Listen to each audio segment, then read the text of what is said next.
And here we go. And yes, it's early.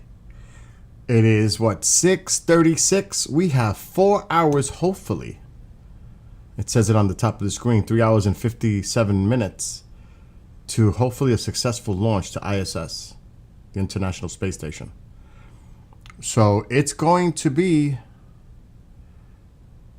pretty long coverage here. And I'm not going to do too much talking because I want to see this and watch it and hear it as they're preparing the astronauts right now before they board their capsule. And I'm just starting, so I'm going to be setting up on my end as well. But this should be pretty freaking cool to watch. And let me just get some business out of the way. So sit back. If you're going to be here, it's going to be a while. You could even come back in 3 hours. And hopefully the launch is on schedule. So I am going to cover the entire event. It is courtesy of the NASA live feed. And hopefully it'll be a successful test flight tonight. Now, Kevin, if you're watching on YouTube, or Bob, or the other hockey nuts like me, please keep me abreast on the score between the Bees, the Bruins, and Panthers, please, if you're watching it, because I won't be able to monitor it tonight. I'm going to have all the screens active. So it's going to be pretty busy here. And Butch Wilmore. Okay.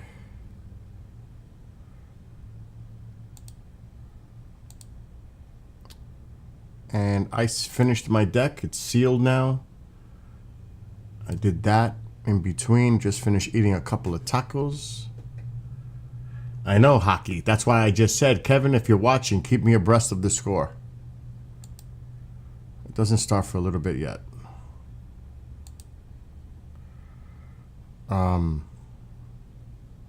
We still have plenty of time. What time does that game start anyway? 7:38? The Panthers Bruins game? I'm not sure. It should be in prime time.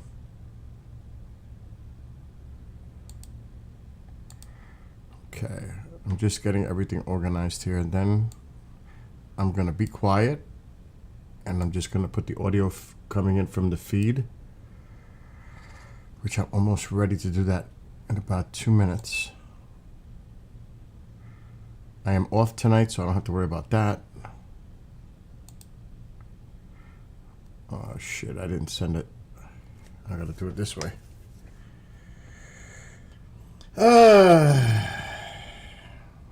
Never dull. Okay, let's go back.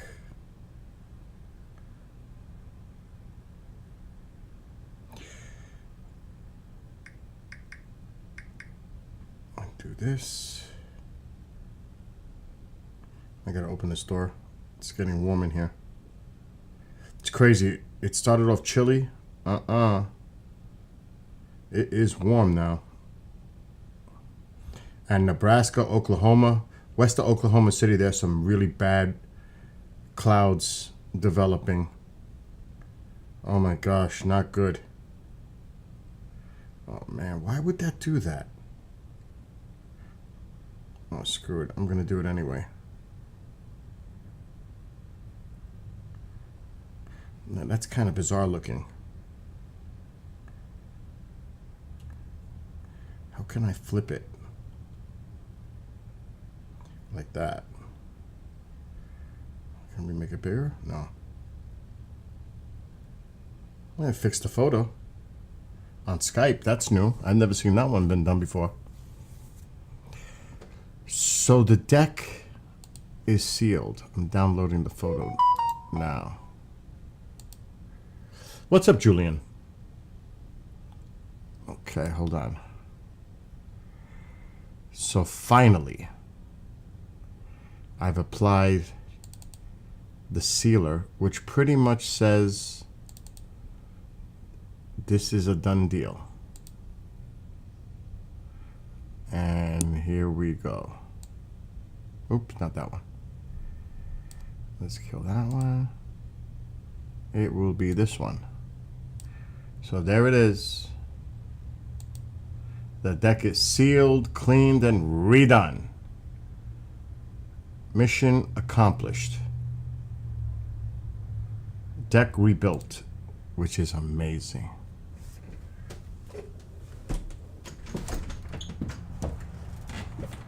Oh, that feels so good.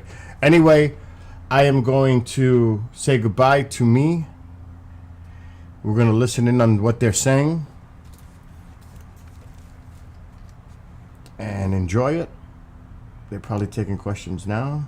Shakes out for CFT today. Oh, for sure. And let's watch the coverage. The I.S.S. So he's the astronaut support person in the room, and so his job is to make sure Butch and Sunny have everything that they need for launch. Of course, there's a team that's helping them out, but he has that special eye to know, okay, this doesn't look quite right. As a crew member, he has that kind of inside knowledge, and his forefront of his mind is the safety and success of Butch and Sunny. All right. Now, if you have any questions about this mission over the next 5 hours, we invite you to send questions our way using the hashtag AskNASA.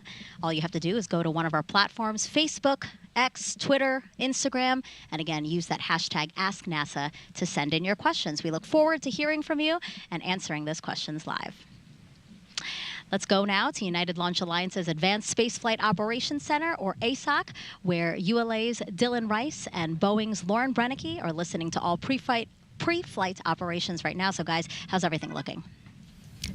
Well, Megan, the countdown is going incredibly smooth right now. It's been nice and quiet in here when you consider all the important jobs that are going on around us. It's amazing that it is so quiet, but that's what we want to hear. Dylan and I are in a really unique spot here at ULA's Advanced Spaceflight Operations Center. We're able to look down over the control team, the launch control team down here, and if you see us right there in the middle of the What's up, Genghis? That's up in the window. I gotta be and careful. We're also able to be right in the middle audio of the is mission so directors low. who are over to our I right, have to boost and it the so high. engineering support that's over to our left. So we're in a great spot to be able to track this countdown for you today. We're also going to be bringing up the public operational communications that you might hear us refer to as loops or nets. So you haven't heard them so far in the broadcast, but we're going to bring them up now. And we just want to let you know that as they come across, our commentators will be pausing to make sure that you can hear them. It's also our job to wear these headsets you saw us in and listen to some of the chatter that's going on in the background. That way we can translate things for you as they happen and follow along with the nominal procedures. So far in the countdown already today, the Starliner Control Center is starting to shift control of the spacecraft over to mission control in Houston.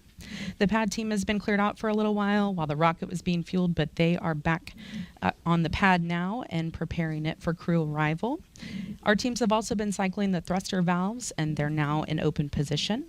This is the third time, of course, for Starliner to launch, but the first time that we're going through all these procedures with the crew members. So that's why we're coming to you 4 hours before launch today to be able to walk you through everything. But it is important to remember this is a test flight, so we are going to learn a lot, and it is our goal to make things more efficient for future crews. So Dylan, how are things progressing with the rocket? Well, Lauren, Atlas V and Centaur are fueled and ready. The rocket was rolled out to the pad this weekend, where it was connected to the propellant storage farms, air conditioning, and other pad utilities. Our countdown started at 11:14 a.m. this morning, and we powered up the rocket, began all of our final checks of our avionics systems, and then started the final preps out at Launch Complex 41. All that work wrapped up around 3:30 p.m.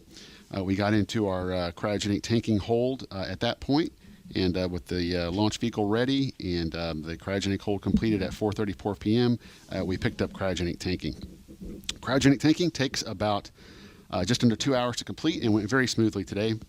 The vehicle right now remains in stable topping, and all pre-launch checks are basically complete. The readiness poll has been completed for pad entry, and the blue team is, as you said, arriving at the pad now. Today is the 100th launch of the safe and reliable Atlas V rocket. It's the third flight of the 172-foot tall N-22 configuration. This rocket is equipped with a dual-engine Centaur upper stage, which is a configuration that's uniquely capable to deliver the performance needed for that specially shaped trajectory that maximizes crew safety for Starliner. Rocket processing activities are sequenced to the T clock. So right now we are at T-minus 4 minutes and holding. T clock stands for terminal count clock. So what that indicates is that right now we're not performing any significant processing of the rocket. The L clock, which is what you see on the screen, or launch clock, is counting down from L-minus 3 minutes, 3 hours 47 minutes down to T0 for our instantaneous launch opportunity at 10:34 and 14 seconds this evening. One thing I really love is that it's the Atlas's 100th launch, and it is the first crewed launch for CST 100. So that is our lucky number of the day. If you don't know, CST stands for Crew Space Transportation, and the 100 represents the 100 kilometers up. That is the space line, the difference between Earth and space. So, of course, you'll hear us refer to it as CST 100 some, but we do call it Starliner now. That is the fleet name. So let's get a check-in with NASA's Daryl Nail at Hangar AE. Daryl? Thank you very much, Lauren and Dylan. And here at Hangar AE, the management for Commercial Crew Program is monitoring all the systems, including the weather. We just got a weather brief just about 20 minutes ago from the launch weather officer for the 45th Space Wing, Brian Benson, and it's looking pretty good. In fact, it's looking excellent for the local area here at the launch pad. You can see in this shot off in the distance some clouds off into the horizon. We may have some stray cumulus clouds that could form out there, but other than that, that is the only concern when we go into this launch tonight. The fact is that we've got winds that are onshore pushing the sea breeze storms, which are very normal this time of year here in Florida. They're pushing them well west of us. In fact, there's some storms firing up to the west, just west of Orlando, which is about an hour's drive of here. Thunderstorms are starting to form there. They have some lightning that is in the area. But all of that is not a concern, according to the launch weather officer. Now, there's two areas that we're looking at, and the first is the launch pad. You can see from this shot right here, the seas look great, the sky looks good, and overhead we're looking really fantastic. So let's put up the weather graphic and just give you the breakdown for the launch weather officer here in the area. You really can't get much better than that. 95% go. They wouldn't want to put 100% because... I have you loud and clear on one. Roger that. Blue team has arrived at CAT level 12, performing white room toxic vapor and O2 checks. Roger. Okay, so there you heard the blue team is up at the 12th level. 3 hours, 45 minutes. And so we are 95% go, with the only concern, as I mentioned, cumulus cloud rule, temperature 72 degrees. As far as the little bit of elevated risk for the ascent abort corridor. This is the area up the northeastern seaboard of the United States. There is a cold front that is leaving the area. It has created some cool water in that area. And the search and rescue teams are monitoring that. It's below 40 degrees Fahrenheit, but that's not something that's going to be able to stop the search and rescue teams for Det 3 from going in that water if, for some reason, the crew capsule aborts into those waters up the near the Canadian Maritime Provinces. Go ahead, Slick. The CST 100 commanding transferred from BMCC to MCC CST. Roger. All right, with Butch Wilmore in his seat, getting ready to do his suit leak check, we'll toss it back to Megan at the host desk. Yeah, so right now we have Butch sitting there. His suit leak check is actually complete, as well as Sunny. So this is kind of some downtime that they have here, right, Nicole? Yeah, it sure is. There's a little bit of what we call slop put into the schedule so that if they needed to redo a leak check or something like that, they could. But they're running through kind of in their minds all the last things. They're checking the configuration of their suit and all their pockets, and I'm sure they're saving time for maybe a card game. Okay. And I do want to point out some pre-launch traditions because we here at NASA love to honor history and traditions here. So we want to show you one of those pre-launch traditions. This one is the addition of Butch and Sunny's mission patch to a wall inside of astronaut crew quarters. You can see Butch finding the perfect spot for where he wants, so right on top and in the middle. Right on top and in the middle. That's great. I love that you're laughing because this is very Butch-like, as I gather. I almost, and I can lower the gain now. It's really bad because I have to raise the audio up all the way because their audio stinks. It is such a low audio feed. I have to boost my mixer board like at full throttle. That's why I sound like I'm clipping when I come on the microphone. I have to readjust it because their audio is so low. This is their audio level, and I have it. Of these launches, and also to continue with tradition. That's their audio level. And you see there's plenty of room there for the it's horrific. Patches. That's right. So I have to boost it. But anyway, now I got to bring it back down.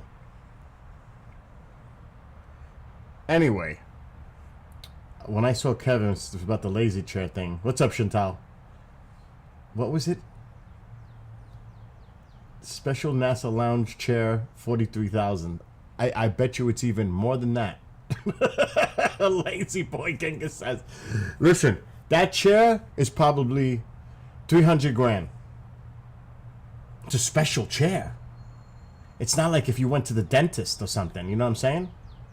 It has to be like 300 grand just for that chair. For one. Don't you think? It's like in the movie Independence Day. You think a hammer costs, what was it? A hammer or a toilet seat cost 20,000, whatever he said. I mean, really? Jesus. We should get contracting done with with NASA and the government the way they overpay. Anyway, I just wanted to say that. So now we're going to go pay attention to these folks. And hello to anybody who's watching. I was on the phone. You might see my mouth talking and I was on mute. Talking to a host. Anyway, I'm going to put this back, but it's going to be a mess. And on Lammer's other side, we have Canadian Space Agency astronaut Joshua Kutrick acting as today's Capcom. He'll be speaking to Butch Wilmore and Sunny Williams on the team's behalf, and he has a special interest in this flight since Kutrick plans to be on board Starliner the next time it launches as a mission specialist on Starliner 1 crew. LC, this is Luke. This team's been on console since about 3:30 this afternoon, working closely with the teams in Florida.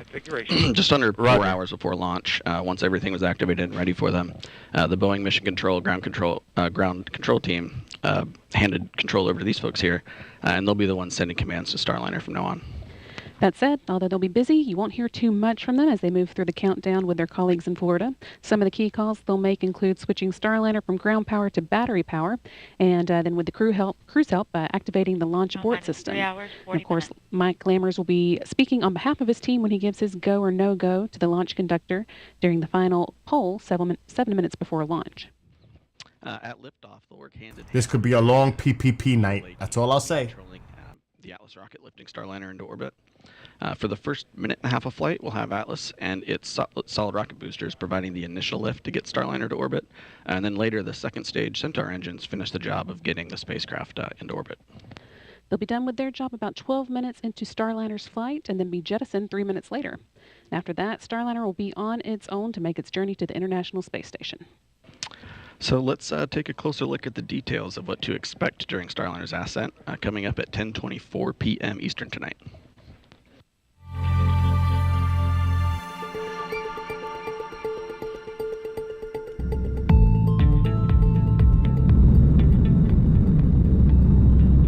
Ascent begins at T-0, liftoff, the end of the countdown, and the beginning of the mission. Shortly afterwards, at T+12 seconds, the rocket rolls, lining up Starliner with its target orbit and putting the astronauts in a heads-up position. Then, around T+40 seconds, max Q starts. That's also known as max aerodynamic pressure. This is a critical time when the atmospheric forces reach their highest. Next, at about +1 minute 35 seconds, the two solid rocket boosters run out of fuel and burn out, and about a minute later they separate from the booster. The Atlas booster engine continues to burn for almost 2 more minutes. Then at approximately plus 430, booster engine cutoff, or BECO. About 5 seconds later, the booster separates and so does the ascent cover on top of Starliner. At around 4 minutes 45 seconds, the Centaur upper stage ignites, continuing the push to orbital speeds. Then a little after 5 minutes, Starliner is free of the atmosphere and doesn't need additional aerodynamic support, and the aeroskirt is jettisoned. After a long 6+ minute push from Centaur, main engine cutoff, or MECO, happens around 12 minutes after liftoff. Then, when Centaur successfully separates almost 15 minutes after launch, ULA's job is done. But Starliner is not quite in orbit yet. After a 16-minute coast, Starliner ignites 4 of its orbital maneuvering and attitude control, or OMAC engines, for the orbital insertion burn, and then 31 minutes after liftoff, the ascent profile is complete.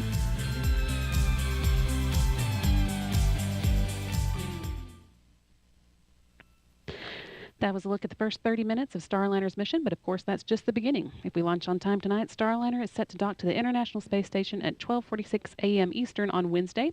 So next we're going to check in with NASA's Rob Navius, who is waiting on launch just down the hall with the Space Station Flight Control Team. Rob? Well, good evening from the International Space Station Flight Control Proceed Room with here at the Johnson CST-100 Space head Center to in operation. Houston, where the Orbit 3 team of flight controllers is on duty at this hour, keeping tabs on the countdown, the progress of Starliner's preparedness for launch, and the countdown for the crew members on board the station to be awakened at about 2 a.m. Eastern Time Tuesday morning. Once the 7 station crew members are awake, they'll move right into preparations for the arrival of Butch Wilmore and Sonny Williams late Tuesday night. High on the list for the station crew after their wake-up call will be the stowing of equipment currently housed in the passageway between the forward end of the Harmony module and the hatchway through which the Starliner astronauts will float as they enter the station following docking. Tuesday afternoon, there'll be a pair of mission management meetings, first by Boeing management to assess Starliner systems following launch, and the initial series of OCCs. Those are the operational checkout capabilities the Starliner crew will conduct to ensure that the vehicle is ready for docking. Following that meeting, the International Space Station partners will gather to give final approval for Starliner to press ahead with the critical phase of the rendezvous that begins tomorrow evening with the terminal phase initiation burn. So it's a busy 24 hours that lies ahead. We'll be here every minute to keep you posted. And by the way, at the time of launch tonight, the International Space Station will be flying 260 miles over southern Belgium. With that, we'll send you back to the Cape. Thank you to our colleagues over at Johnson Space Center. We are now 3 hours, 35 minutes, 10 seconds and counting from liftoff of NASA's Boeing crew flight test. Go ahead, flight. Firm ready for hold call authority com check. Proceed. Stand by for voice loop reconfiguration. Roger.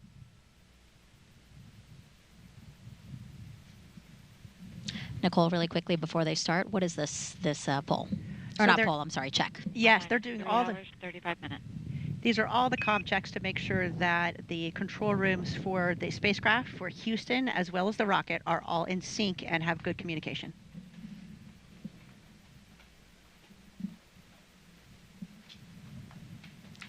As we wait for that comm check, we are outside now, looking at the crew's ride to the launch pad. Because LC, before, SMD on channel 1 for a comm check. I have you loud and clear on channel 1. I have you the same, LC. SMD out. all right, we're actually going to go back inside because the card game is happening. And Nicole, talk us through what's happening right now.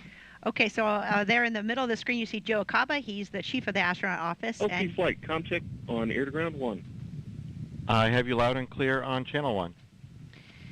Copy. I have you loud and clear on CST air to ground 1. This completes the hold call authority comm check. Roger. And they're playing a game called SCAT, which is essentially 31. You want to get 31 in your hand of the same suit, and you can decide to pick another card, or if you think you're close enough, you can knock the table. Looks like Sunny just knocked the table there, so maybe she thinks she won. Bush will get one more try to see if he gets 31, and then we'll see. And why are they playing a card game? Some people might be watching and going, wait, what? Yeah, maybe it does seem a little odd. It's tradition goes back, I think, as long as I've heard, at least some type of a card game, or for example, for our Time the hell out. Josh Cassada, our pilot, Time out. card trick. So it's just We can barely hear them anyway because their audio's so bad. What's up, Petros? And I'm starting to still peek out. I can hear it. But anyway, I'm not going to stay talking long. What a difference from the space outfits than SpaceX, huh? I don't know if I feel necessarily safe in a helmet like that looks like a fishbowl. I mean, maybe it's okay. They're playing cards.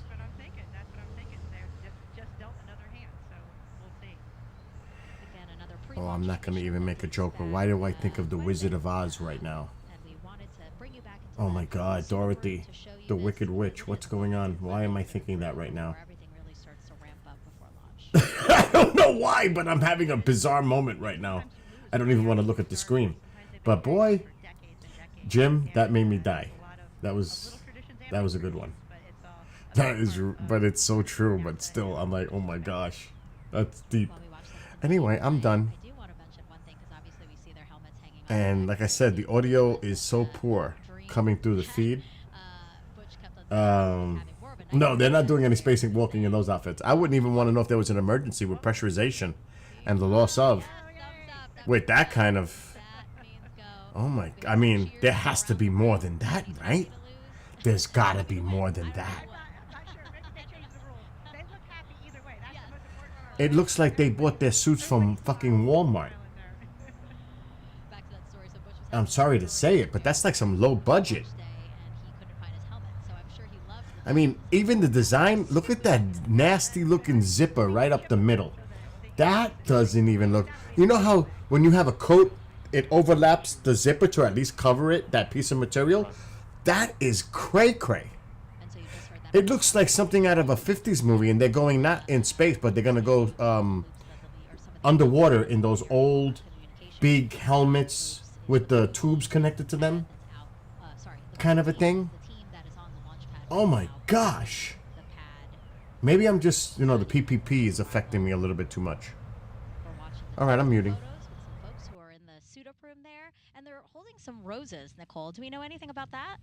I'm not sure if they're for, support folks, or maybe they're for their family. When they walk out here of the astronaut quarantine facility, then their immediate family will be there waiting for them, and they'll get one last chance to chat with them before riding off in the Astrovan.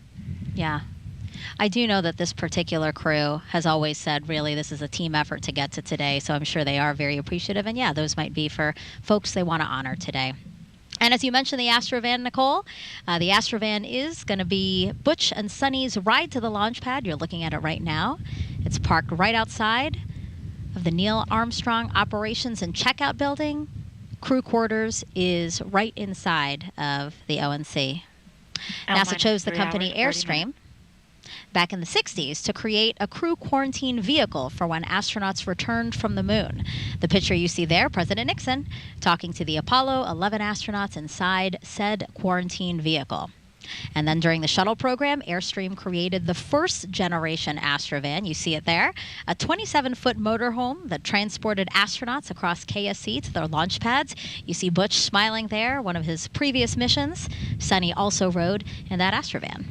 And now here's a closer look at the new Astrovan. It's wrapped with pictures of Starliner, has a license plate that says Ride to Space. When the doors open, steps fold out.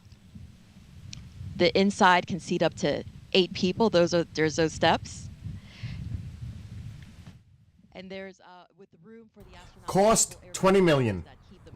That's all. Cost $20 million. Who can watch or listen to whatever they want on their way to the pad. Looking like a pretty comfy ride there, Nicole. You jealous? It's pretty sweet. It's a pretty sweet ride. So again, that is parked right outside. I love that Ride to Space license plate. That's cool. Yeah, that is. It's always nice to see these personal touches, and again, to bring in some fun, right, to a historic mission. Now, Nicole, we're outside again of the ONC building, Neil Armstrong Operations and Checkout building. Can you talk to us about the crowd of people that's there now? Oh, absolutely. So you'll see Butch and Sunny, their immediate family, will be there watching the launch, and then you always have a support astronaut.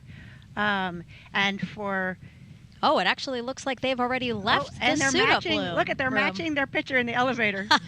That's awesome. That's great. Yeah. So there you have Commander Butch Wilmore and pilot Sunny Williams. They've left the suit-up room a couple of seconds early. They've walked down a hallway and are now in an elevator to go down to where you're seeing now. They will soon walk out the doors that are to the upper left side of your screen.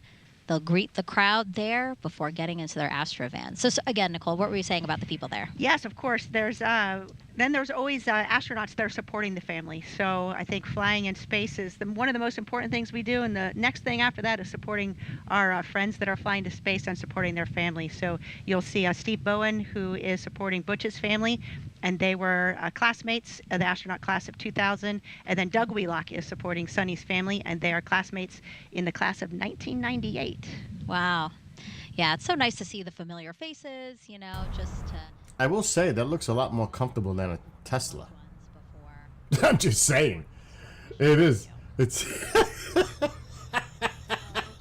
a Chevy Astrovan, but it's one hell of a van, and it looks mad comfortable. So I'm just saying, sitting in a car to drive is like sitting in a car. Doesn't matter what car it is. Sitting in that, being comfortable, I'd rather take that, to be honest. Just saying.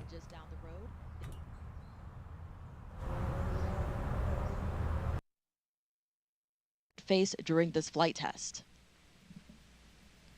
Now, Nicole, Butch and Sunny are, likely waiting right outside of the doors now. We expect them to walk out at 3 hours and 24 minutes before launch. Do you remember how you were feeling in this moment? Oh, absolutely. And, we've walked out those doors a million times just being here at Kennedy Space Center for work and staying in the quarantine facility. But when you walk out and open those doors that final time before leaving the planet, it's really special. I remember feeling excited to see my friends and my family, but also feeling a really strong sense of calm because you're prepared and you are ready to go.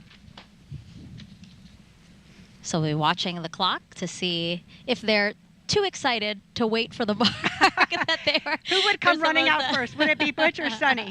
What do you think? You know the answer. Okay, maybe they're together kind of running out. I'm sure we'll also see a lot of NASA leadership here at crew walkout. Now, they'll have to stay down kind of towards the other end of where the Astrovan is because they have not been in quarantine with the crew. But it's always important that we have our leadership at NASA coming down for lunch. All right, let's try to squeeze in a social question. We have Danny on Instagram asking, what exactly are they testing? Well, Danny, they're testing everything. It's a new spacecraft. Of course, the spacecraft has launched uncrewed before on the I.S.S. 5 rocket, so we have great confidence in that system. But the crew on board, the integrated system with all the life support systems and our ECLIS systems, which is your cooling and your environmental system. Of course, and then the piloting of the spacecraft. It is a fully automated spacecraft, but it has a lot of manual capability.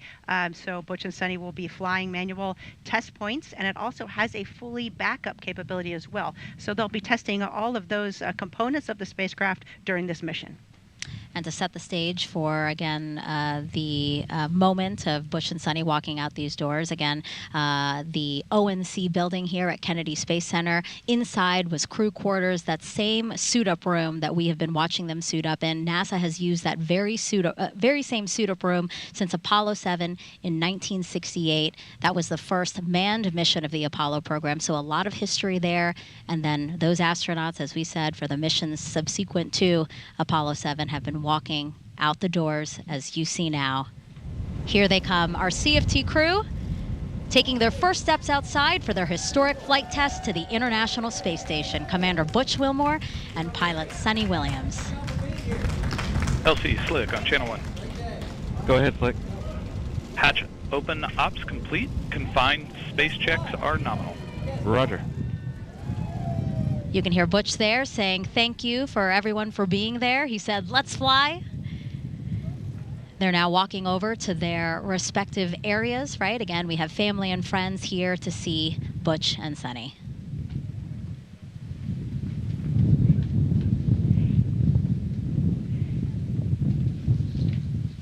Everybody looks really happy, smiling, excited. They'll have a couple of minutes here to chat with their family and friends, Nicole, before we expect them to get into the Astrovan and drive off at 3 hours and 20 minutes from launch, so about 3 minutes from now. And you can see they gave the, looks like they gave the roses to their family. That's a nice touch. And then you can see other people that are watching or observing are kind of staying back behind that line there just because of the quarantine that the astronauts have been in for the past 2 weeks. Yeah, there's sections, right? There's the first section of people who have been in quarantine. Second section might be extended family who couldn't do the quarantine. And then we have the media, of course, covering this historic launch. And this is a special moment. I mean, it looks like it's crowded there, but it's really a private moment that you kind of have with your family to exchange some words and give some final words of encouragement for those that are staying back on the planet and for the person that's leaving the planet as well. Yeah, both Butch and Sunny have said, you know, they have included their family every step of the way of their mission. So really, they feel like their family is ready and excited and happy for them to embark on this journey. Absolutely, and your family is such a big part of this. Your immediate family, of course, your extended family, then your NASA family and your Boeing family. It's really everybody working together and supporting each other is the only way we can make these incredible things happen. Yeah. Less than 2 minutes from them to drive off to their launch pads. I do want to point out who's going to be getting in the Astrovan with them. So we will have a driver. His name's actually Rodney Perry, and he said, I could not pass the opportunity up to drive astronauts to a launch pad. I don't blame him. Yeah, that's pretty cool. And then we have a backup driver who's going to ride passenger, monitor again those communications that we're hearing over the loops, the nets, just to keep tied in with the operation. He said that Butch and Sunny are just down-to-earth, fun people, excited to, again, play a small part in their mission. And then also Fink, NASA astronaut, is going to ride with them. Can you talk to us about that, Nicole? Yeah, so again, in that astronaut support role, Mike will be with them all the way up until they get on the elevator to go up into the launch pad, and he's there to just answer any questions they have, help them out in any way. It's nice having kind of just a person, a colleague that's there should you need anything. And then, of course, Spanky's taking notes on everything because, as mentioned before, we're always learning and improving our processes. And so he will take any lessons learned back for his launch. And we're watching now as Butch and Sunny give air kisses, air hugs. You can see they have a visor, a film kind of protective layer there on top of their visor that's velcroed to the back there, and that's just so the visor doesn't get scratched as they're moving around to the launch pad, and then they'll remove that protective visor when they get into the spacecraft. That makes sense. Thumbs up to everybody. They're like, let's get out of here, guys. A hug there for 3 hours and 20 minutes. One of you guys' colleagues, right, Dee? That's right. That's Megan Donaldson. She works very closely with the astronauts. She's our astronaut liaison and ensures that they have proper interaction with our teams to encourage safety and to remind everyone that this is a crewed flight and this is who we do it for. Now she's closing the door. The stairs are going up. We see the backup driver getting into the passenger seat. I always expect the Astrovan to zoom away or something, but for some reason it always drives so slowly. I guess safety first, right? Exactly. I was just going to say safety first. We have speed limits here on Kennedy Space Center. Yeah, don't you take those very don't you seriously. encourage people to beat those speed limits? Of course not. I'm sure everybody getting situated in there. The windows, they look opaque, but actually the astronauts can see out of them, right, Dee? That's right. So they'll be able to have views of the entire Kennedy Space Center as they ride to their pad. And what a beautiful time to be riding to the pad. We're about to see sunset here. Golden hour. Absolutely. It's gorgeous. And it's always fun because you drive out to the pad and there's a lot of locations, especially coming by the vehicle assembly building where the streets are just lined with folks so waving and cheering you on. We expect the drive to take about 20 to 25 minutes from here to Launch Pad 41 on Cape Canaveral Space Force Station. So not on Kennedy Space Center property, just next to us. Again, about a 20 to 25-minute drive. How are you feeling on that drive, Nicole? We were definitely excited. I was in a car with Josh, as I mentioned before, who was our pilot for Crew 5, and we had a music playlist that we listened to, but we picked too many songs, so we had to kind of like rush through to the next song because we wanted to get all those songs in. We had some songs that kind of hype you up, some songs that had some like special, personal meaning to us, and then, a couple songs that just as a crew was something that we really enjoyed together. Speaking of music, both Butch and Sunny obviously wanted to have some music to get them in the mindset as well. Butch said epic movie songs, which I'm sure doesn't surprise you. His phone has, he said, over 300 epic movie songs. And then Sunny has said she's more of a country pop kind of gal. So really that vibe is just, kind of relaxing with family on the beach. So that's kind of the music that they've been listening to get them in the mindset for today. Absolutely. I mean, you're definitely focused on, launch and the upcoming mission, but the ride over gives you just a chance to kind of kick back and reflect a little bit about all the work that's gone into preparing for this moment, all the teams of folks that have been working hard to make sure that this launch is as safe as feasibly possible, and then also to reflect 17 minutes on your family and what a critical component they are to this mission. Seems there might have been a slight delay, but now everybody is back in, and we are off. NASA astronauts Butch Wilmore and Sunny Williams now en route to Cape Canaveral Space Force Station's Launch Pad 41 with a full security escort. A beautiful aerial shot there to show you the convoy that will take them to their launch pad. Now, I remember, Dee, you said that inside there's a TV in there, and of course we wanted to know what the astronauts will be watching while on their ride to their pad, and we found out they'll be watching the Top Gun Maverick movie. I hear you laughing, Nicole, because that is very much the two of them in a way to get them both amped up. As we've mentioned before, both are experienced naval aviators, and we actually have some old school pictures we'd like to show you now. We have a picture of Sunny back in the day, and that particular movie has significance to her because she said when she first got into the Navy, she thought about being a diver, but then she watched the first Top Gun movie, and she decided to go to flight school. So she ended up being a helicopter pilot, right, Nicole? That is awesome. That's a great picture. I have not seen that one before. Yeah. Yeah, Sunny was a helicopter pilot and a test pilot, and is still a wonderful pilot today. She actually flies a lot of general aviation as well. Mm-hmm. And then we have a picture of Butch, of course. Fun fact, he was actually a real Top Gun pilot.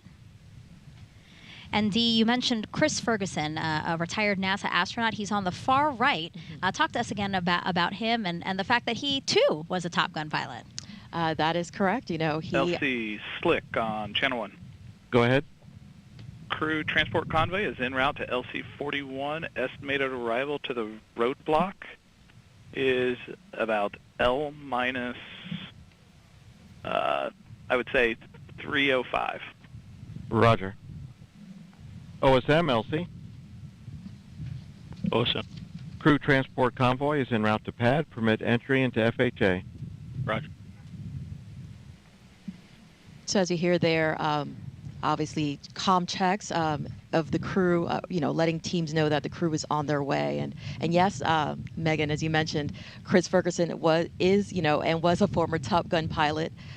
He is obviously a retired NASA astronaut, but he did work for Boeing. As we mentioned, he assisted us greatly with Starliner, helped design the NASA astronaut suits, and he shared many of his stories from his Top Gun days, if you will, and we enjoyed hearing them. So I love that they all have that to share. And as we watch the convoy make their way across Kennedy Space Center here, let's check back in with NASA's Brandy Dean and Boeing's Jim May, who are monitoring things at Mission Control in Houston. Thanks, Megan. It's great seeing Butch and Sunny on their way to the launch pad. We gave them a good send-off here when they left Houston on April 25th as well. The teams at Johnson Space Center lined the road to Ellington Airfield, holding up good luck signs and even tossing a little confetti as they drove in to board their T-38s for Florida. Things have been going smoothly for the flight control team and mission control Houston. The team here took control of Starliner a little less than an hour ago, and they've been working smoothly through a number of the steps in their pre-launch checklist. One of the first things they did after coming on console was a weather briefing with the crew in crew quarters still. That was a quick conversation, though, as the weather is looking very good for today's launch opportunity. The team here in Houston is continuing to work through their pre-launch checklist, although right now they're working in more of a monitor mode, keeping the spacecraft stable while Butch and Sunny head to the pad. Then the teams at Kennedy Space Center prepared a Starliner for their arrival. So once the crew gets strapped into their seats and the hatch is closed, things here will pick back up a little bit as we perform cabin leak checks, monitor Starliner's life support systems, hosting the crew for the first time to space. Yeah, and then in the last 20 minutes before launch, there are a few important actions they'll work through, switching Starliner to internal power and working with the crew to activate the launch abort system. This carefully choreographed pre-launch process has been practiced many times as a fully integrated team, and most recently just last week with all of us sitting here in the same seats as our final set of training to prepare for Butch and Sunny's mission today. And of course, all of this is aiming to get the crewed Starliner to the International Space Station for its crewed flight test. So let's check in again with the destination. Just think, that is the ordinary audio that I would have on my mixer at all times. It would be like right there. That's how low their audio is. It's so bad. And Daryl, I'm dying. I'm dying reading what you're writing. Because it's so true, though. It's so true. Anyway, I'm done. I just wanted to comment, say hello to anyone that may be watching right now. And even though this is really fascinating to watch and potentially historic in its own nature. So anyway, I'm out. There'll be a period of about 2 hours to conduct leak checks on both sides of the Starliner Harmony docking interface before the hatches will swing open, allowing Butch Wilmore and Sunny Williams to enter the station, which has been home for both of them on previous missions. Wilmore and Williams will configure Starliner systems for docked operations, then will join the 7 Expedition 71 crew members for a typical safety briefing. That will be conducted by Station Commander Ale Kononenko of Roscosmos. The Starliner crew will transfer equipment to the station from their spacecraft and begin to settle in for their visit. Countdown clocks are ticking backward as we close in on the launch of this test flight. We're ready here in Houston, so let's go back to the Cape and our continuing coverage. Thank you.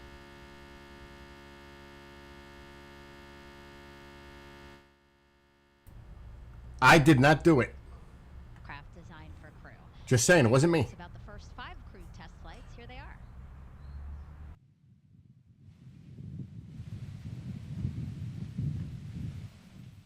The first was Mercury Redstone 3, launched May 5th, 1961 with Alan Shepard.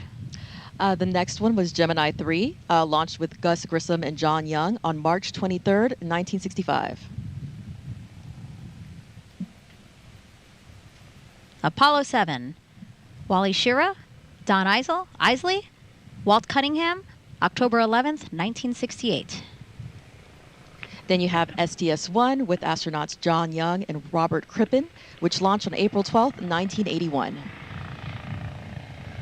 And then NASA SpaceX Demo 2 mission, Doug Hurley and Bob Behnken, May 30th, 2020. And of course, today you have NASA's Boeing crew flight test with Commander Butch Wilmore and pilot Sunny Williams. And as you pass by there, that's actually near C3PF, where we refurbish and assemble the Starliner. And right next to that building, we have the historic Vehicle Assembly Building here at Kennedy Space Center. And we should, of course, acknowledge that what will be the 7th time NASA will fly crew on a new spacecraft off our planet, and that will be the Artemis II mission next year. NASA astronauts Reed Weissman, Victor Glover, Christina Cook, and Canadian Space Agency astronaut Jeremy Hansen will orbit the moon, and their Space Launch System rocket and Orion spacecraft will be assembled in that Vehicle Assembly Building. Let's check out what's already in work for NASA's return to the moon.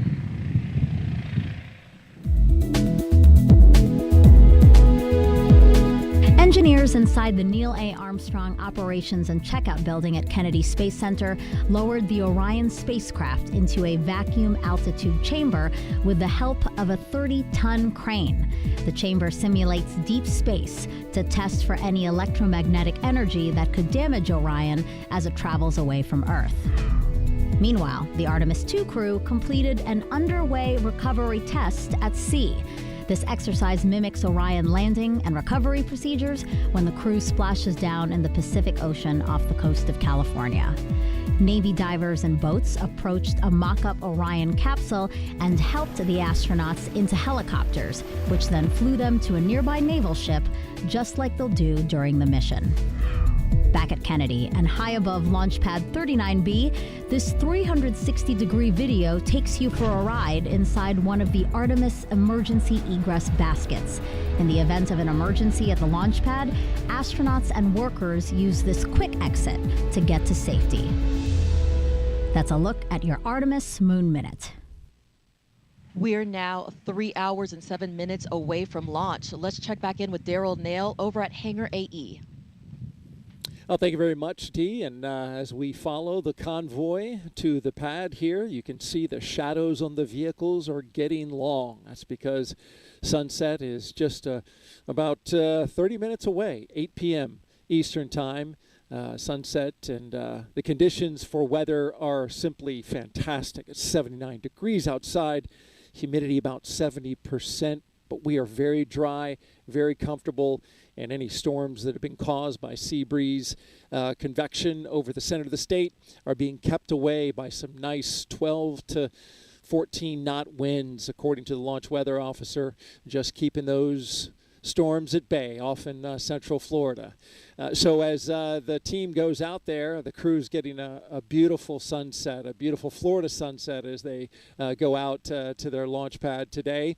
Also want to mention that the NASA operations manager has set the triage points based on the conditions that the weather has for today, specifically the winds, those 12 to 18 knot winds forecasted at T0.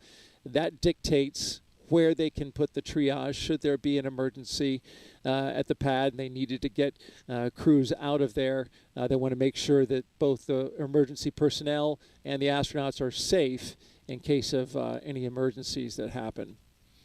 Now you saw the helicopter flying right by, and this is a shot as they continue to drive out towards Space Launch Complex 41 here. And with that, we're going to send it back to Megan. All right, and as Butch and Sunny are almost at the launch pad, let's check back in with Lauren and Dylan as they monitor the countdown. Hey, Megan, as the crew has been making their way across Kennedy Space Center and over to the Cape Canaveral Air Force Station side, Space Force Station, I should say, the pad team's been inside working to prepare the inside of Starliner for the crew to arrive. We've been talking a little bit about the pad team. We've told you we also referred to them as the blue team. So if you hear us say blue team, that's who we're talking about. It's made up of 5 people from Boeing and 3 people from ULA. As the pad team is working up in the top. 10:20. I gotta lower this because I have to raise it because it's so bad. 10:23 Eastern tonight is supposedly the launch time for this. So we'll see if there's any delays. But 10:23, I believe, p.m. Eastern. So we still got over 3 hours to go. I started very early. So, you know, they still gotta go up, the elevator, the whole deal, go in, and then they gotta sit there for a bit. That's how it is. Because it's not SpaceX, and it's the Atlas V. It's not a super heavy. It's Boeing, of course. Like the people in chat have been saying, that makes me nervous just saying it. It really does. It's a Boeing flight. How much more money? A shitload of delays, overruns, money. That's why this is kind of a weird thing that's going on here right now. Why would you have... Does it mean that it allows SpaceX to focus more on the mission to the moon and Mars and beyond and other things where a company like this would be used for like the other types of missions? I don't know. But I don't think they can compare, no way, hell no, with SpaceX. As far as reliability, being on time and budget, no way. SpaceX is by far and beyond the premier private company that is doing this now for the United States. There's just no doubt about that. So, and like Daryl said, they're going to attempt their 4th Starship soon. But that is important for Artemis, the Artemis missions. So it's going to be interesting to see this. And Daryl, I don't know if you can correct me on this. Which is the most powerful rocket? Is it the Atlas V, or is it now that modified Super Heavy to take up the Starship? With how many engines on it? 30 something, whatever it is. So it's going to be an interesting... Night launches are beautiful too.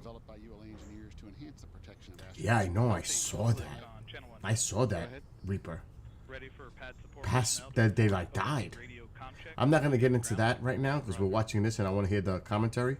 But I just wanted to chime in and say hello to everybody. And thanks to Daryl for providing me the link earlier. I would not have known about this. It was Daryl that put me on point.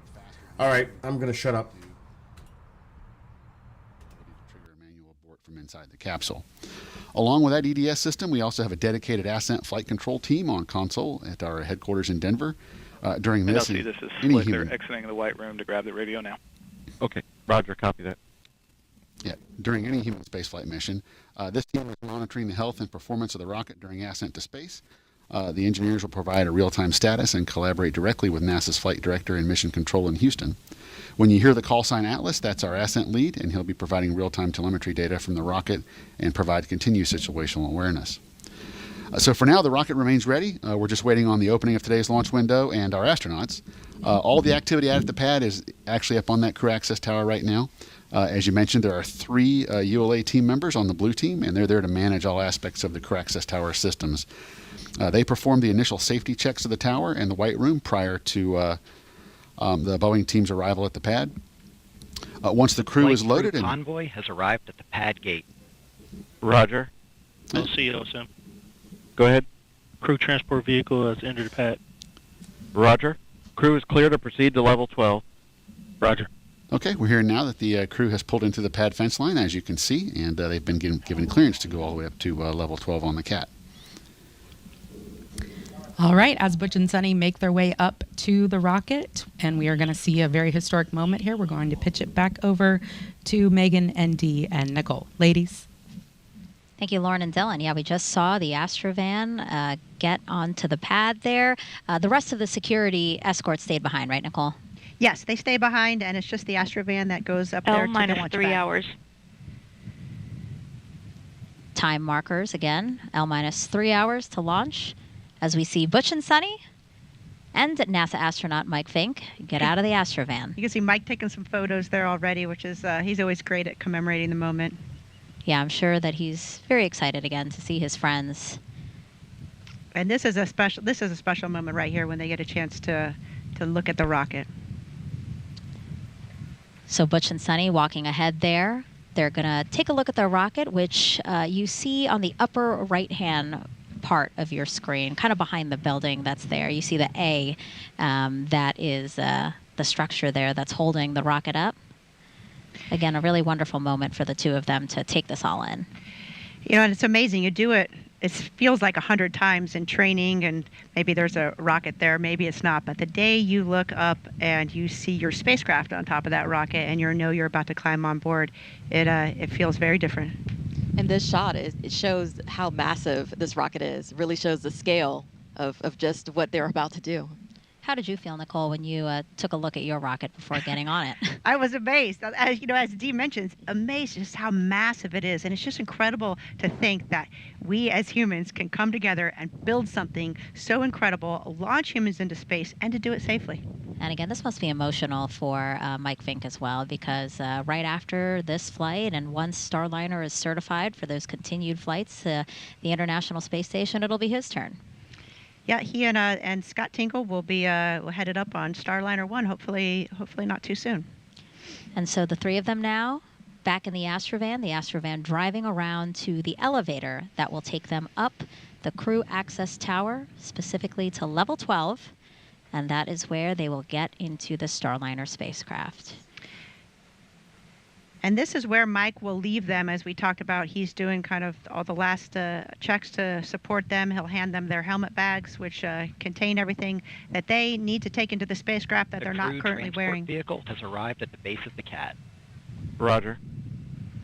So they'll have their checklist, their ascent entry checklist, their chippas, of course, which are their headsets, their gloves, and then maybe a Sharpie or a pen. The crew kind of can decide what particular things that they want to have with them in their helmet bag. And so probably that handoff is happening off camera now. Again, Fink handing off helmet bags. LC Locks 2. Go ahead. For your awareness, we've just had a quick instance of some topping oscillations, and I've commanded my system into a stop flow. Roger. And so you're going to pause here for 5 minutes? That's affirmative. Roger. Advise when you reinitiate. We'll go. And you can see it looked like the blue team was actually carrying their helmet bags and... The flight crew has entered the CAT elevator. Roger. They're escorting their Butch and Sunny onto the elevator. All right. And as they close the elevator door, we will see them reappear on level 12. Go ahead, Blue Team Lead. In conjunction with the topping oscillations that were reported, we're getting a unusual audible associated with that. Roger. Locks 2, LC. Go ahead. Yeah, Roger. Is there any expected venting up in that area? Roger, LC. We're starting to see the oscillations at the top of the OLED space dampen out little by little. We're going to observe it for a little bit longer here, but at this time we don't see any issues with the tank health this time. Roger. Suspecting maybe just a different sound coming out of the Centaur vent valve. And you can hear that communication there from Roger. United Launch Alliance. They're, of course, monitoring all the instrumentation. Blue Team Lead, LC. Go ahead, sir. Roger. Appreciate the comment. Just advised if anything significant changes. Yes, sir. They're monitoring the instrumentation very closely, and then we'll talk about... The flight crew have arrived on CAT level 12. Roger. Anything they see that is, potentially off-nominal, and they will investigate, and you could hear them reporting to the rest of the control teams. They will continue to monitor, and of course, if there are any issues, they will let us know. But at this point, it sounds like they're just looking at some instrumentation. Yeah, I believe they said something about a stop flow for maybe 5 minutes, and they'll monitor that and hopefully be resuming after those 5 minutes. And what we're seeing now is, again, pilot Sunny Williams now on level 12. So what's happening now is Butch is going to the bathroom. Very important. It's his final opportunity to go to the bathroom before launch, right, Nicole? Yeah, and believe it or not, that is at a very important moment. You want to take that time there. And it also gives, your other crew member a chance there, like Sunny. Wait. Time out. Did they just say that? He's going to the bathroom, right? That's a smart idea. It's a smart move, but I've never heard that one before. Yeah, he's just using the bathroom at the moment. He'll be right out, and we'll continue getting them on board. It's like, fuck! You're holding up the plane. Where is the person? They're in the bathroom? We got a flight here. Not just an ordinary flight, but a space flight. A test flight on top of that. Oh my God. Oh, he's done. He's all done. I'm not gonna even go there. I'm not even gonna go there. Did they do it for him? I'm not going there. I'm not. I just don't want to know. That is too much information.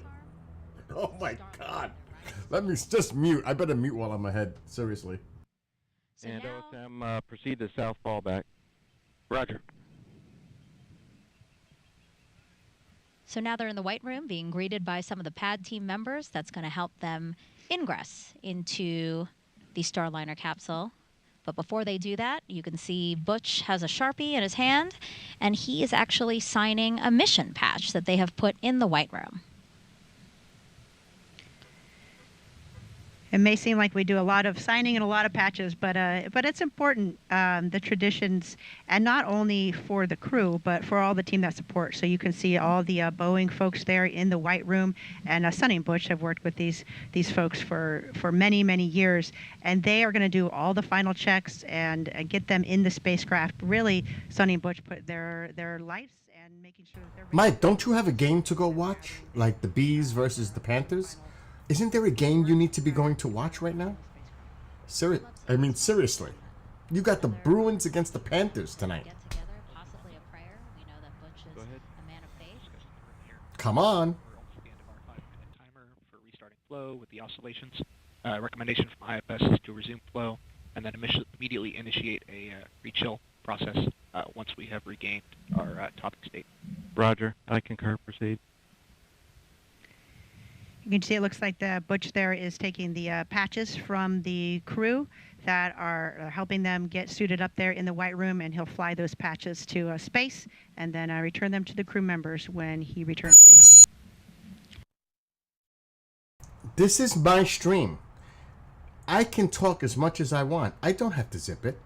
If you don't like it, you can go to NASA stream and watch it there with no problem. Just to get that out there. Everything situated just perfectly. You can see Butch there. He's hooking up the comm cord from his chippa to his spacesuit. And what we'll see is Butch going through the ingress process first. And then Sunny will observe from the outside here, and then it'll be her turn to go inside. Yes, and there's a lot. You can see that the Boeing folks have suits on, have hairnets on, have gloves on, have masks on. The white room is a clean room. It's environmentally controlled. We want to make sure that the environment inside the spacecraft has the proper humidity, that there's no contamination, and it's very important that there's no dust, hairs, rocks, anything, any type of FOD that could get into the spacecraft or into the hatch. So it's important that we keep this room clean and pristine. Right, so after they help him get his gear situated here, as you said, some FOD checks, foreign object debris, things that shouldn't be on them, go into space with them. So make sure they take them off. So you see that white pad on the floor there, Nicole, that's like a tacky mat is what they call it. Yeah, the little sticky mat, and so if there's any debris on your shoes or your boots as you go in, that will get removed and stay on the sticky mat. You can see that they're helping Butch put on his wrist. He's got a wrist mirror as well as a wrist light that they help to put on. He also has a watch, and he has a cover that's on his watch. You can see that wrist mirror there on his right forearm. And what do they need a light and a mirror on their forehead? Why do they need those things? Well, really, that mirror, remember, we saw how during that leak check how Butch lowered his helmet and then zipped his helmet all the way around. So you can't by yourself see confirm that helmet is fully zipped unless you have a mirror or your buddy can look at it and see it for you. So it's really for safety of flight, and if you needed to, of course, when you're strapped in, you may have limited visibility. Of course, if you're pressurized or something, that's even exacerbated. So that mirror allows you to gain more views of the spacecraft and to check that your helmet is properly zipped prior to pressurizing.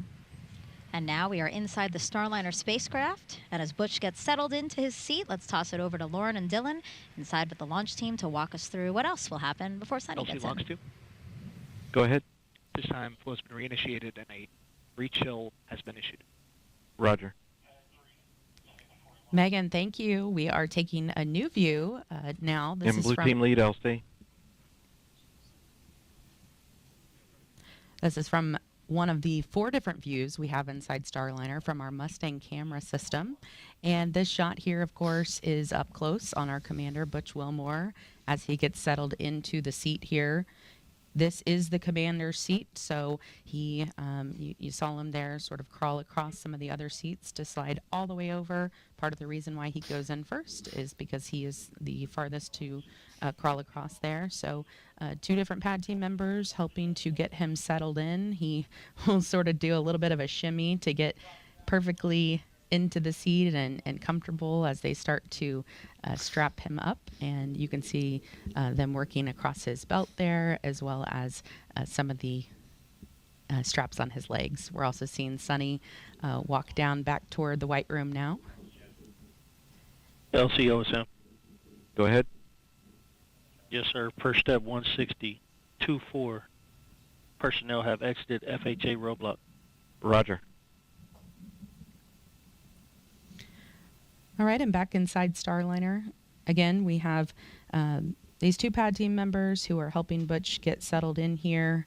They won't start with Sonny until Butch gets completely in. These seats that they're in, actually, Butch and Sonny made some recommendations when they started the process of getting fitted into them. They wanted to add a little bit of extra padding to their back. So that's just one of the ways that they've been involved in making changes along the way. And they say that, you know, every little change that they make, they want their friends, the other astronauts who will fly Starliner in the future, to look back and thank them for making, you know, this the most comfortable and pleasant ride to space for them. Now, right in front of Butch there is the Starliner console. It is a display with a mix of screens and switches and knobs. It also has 2 hand controllers, so he'll have one down to his right as well as a one on his left. And that console has really been simplified from Blue team lead LC on 1. Go ahead, sir. Yeah, Roger, just for your essay, we are executing another center locks retail. Yes, sir. We did notice that. I apologize for being off net briefly. I had to do a crew assist. The audible that I had reported earlier concerning the chattering sound is greatly diminished, but it is still present. Roger. As I was saying, the console there has really been simplified for maximum efficiency from some of the previous spacecraft that they've both been on. The shuttle had thousands of switches and indicators, but Starliner has about 85. And Butch and Sonny have told us that they really like to be able to get their hands on those switches and the hand controllers. Of course, they're both test pilots at heart, and aviation is in their blood, and so they like to be able to get their hands on it. They will be doing some manual flying about 1 hour after they are in a safe orbit, so about an hour and a half after launch. Not too far from now, they will be grabbing those hand controllers and flying Starliner. Of course, it was built to be completely autonomous, and future missions we don't expect them to ever need to take their hands onto the console, but this is a test flight, and so we are going to test out all of the capabilities of Starliner. The other seats that are in Starliner today, the 3rd and 4th seat, are filled with cargo. The 5th seat has a flat plate on it. So Sonny will sit right next to Butch. And we saw them give us a little demonstration in a press conference recently. They sat down next to each other to kind of show us how they sit in this spacecraft, and they said it was quite roomy. They had elbow room and they could move around. They gave us another example of what they've been like in previous flights where they've been a little bit tighter, so they were happy to have the extra space here.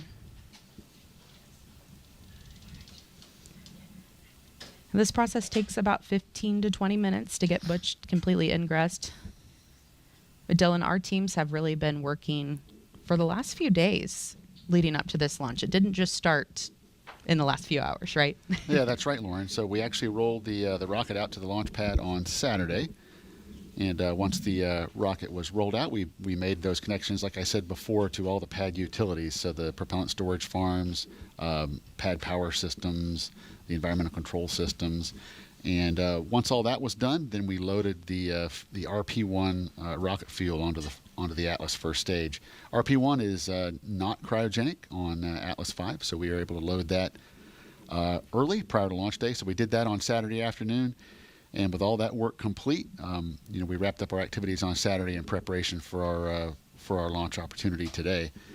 So this morning we came in at 11:15, powered up the launch vehicle, started doing all of our avionics checks and all those final configurations and double checking the configuration of the pad. With all that complete, we went ahead and loaded all the cryogenic propellants on board Atlas and Centaur. And we are seeing Sunny make a phone call right now. I think we might be able to actually see who's on the other end of that call. LCSYS on one. Go ahead, SYS. Step 170, L1 balloon cycle task is complete. Roger. So there on the left side of the screen, we are taking a look into the BMCC. And there's a bit of a surprise happening right now. Sunny is making her phone call to a man named Bill Barr. He is a Boeing employee working there in the Boeing Mission Control Center, and he is the responsible engineer for the I.S.S system, which stands for Environmental Control and Life Support System.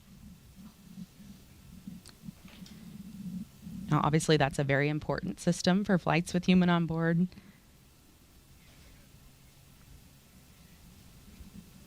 Just trying to see if we could see any of the reaction in the room, but I'm sure this is quite the honor and surprise for Bill. Bill is a lifetime career Boeing employee. He started with one of Boeing's heritage companies, McDonnell Douglas, in the Skylab program.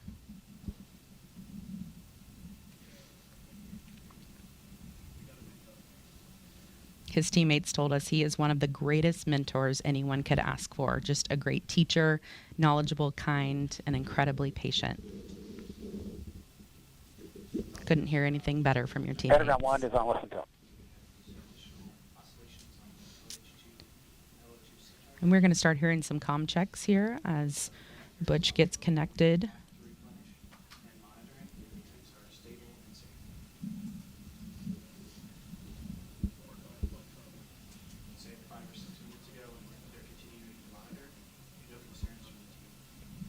And LOX 2, LC.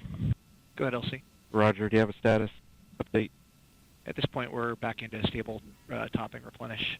Still monitoring our Delta P measurements in the tank, but things are looking more favorable. We'll inform you if we start seeing oscillations again. Roger. Houston, CDR, Starliner, from Starliner, cop check on Underground 1. Starliner, it's Houston, loud and clear, Underground 1 for the CDR.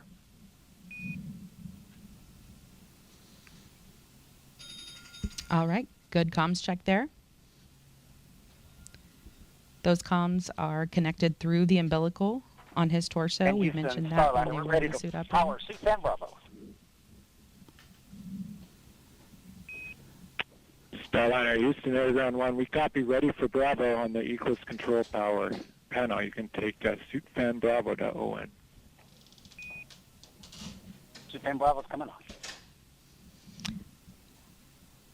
All right, so you just heard that call there. They are turning the suit fan on. And it looks like they're actually a little bit ahead of schedule here. This is something we were expecting to happen in about 7 minutes. So running pretty efficient today, and they will be, doing their best to see how quickly they can get this done, because of course we'll have 4 or more astronauts on future missions.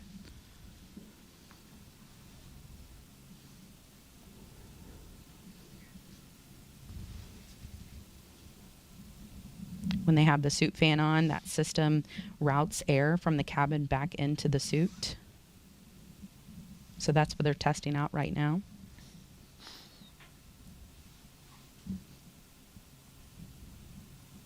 You can see Butch has some paper procedures in his lap. He will use paper procedures until they get up into orbit. And then once they get up there, they will have tablets they pull out with the rest of their procedures. They also have procedures strategically placed in a few other positions. They have a knee board with procedures, as well as they have a pretty cool arm strap that sort of looks like what a quarterback for a pro football team would wear. If you've ever seen that, it has a laminated flap on it, and they can put procedures in there so they can just look down at their arm.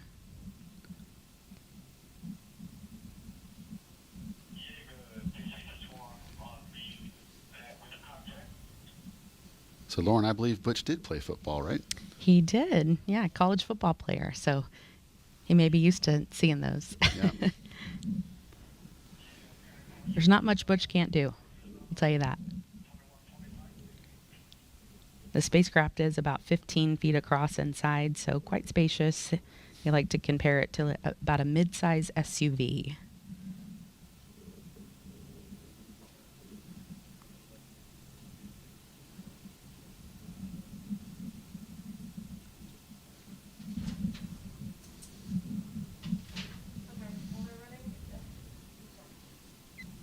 One of the tests that will be happening once they get up to the space station is called the Safe Haven test, and it's one of our flight test objectives.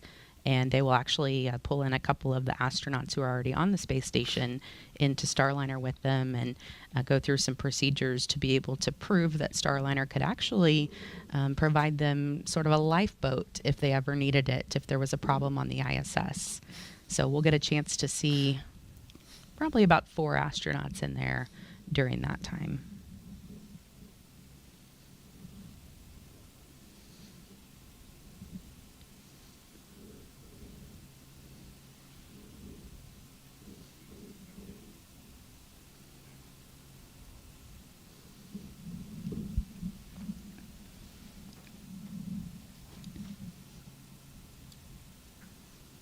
These seats that they're in are built to accommodate a range of heights as small as 4'11" all the way up to 6'4".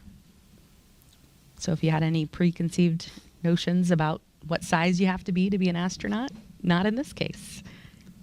We will be able to fit all sizes. Sunny talks a lot about that too in the suit fits that they've done, that they've been able to, the suit checks that they've done, they've been able to make sure that they can accommodate all sizes. Houston Starliner, we are ready to perform synchro sleep check.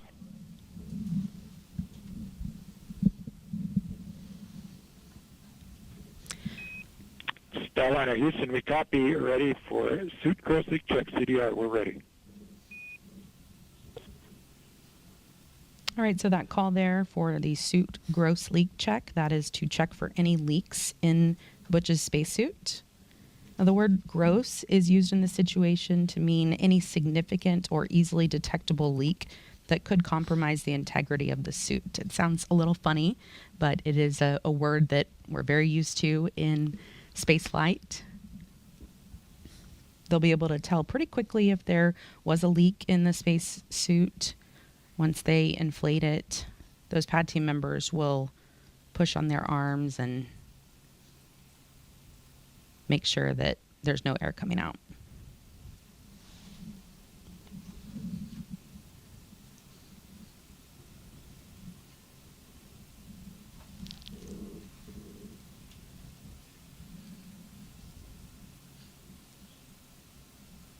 These suits are about 40% lighter than suits they've worn in the past. And Dylan, I've even tried on their gloves, and you would be amazed at how much you could move around in them, what all you can do in them. Of course, the fingertips you can use the tablets with, but I was really surprised at just how flexible they were.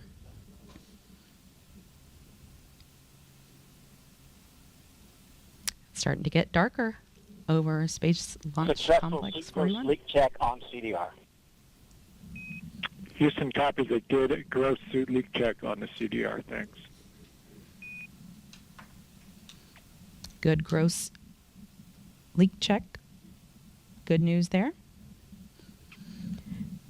You know, Butch is a former flight test instructor at Edwards Air Force Base. He has a Master of Science in Aviation Systems.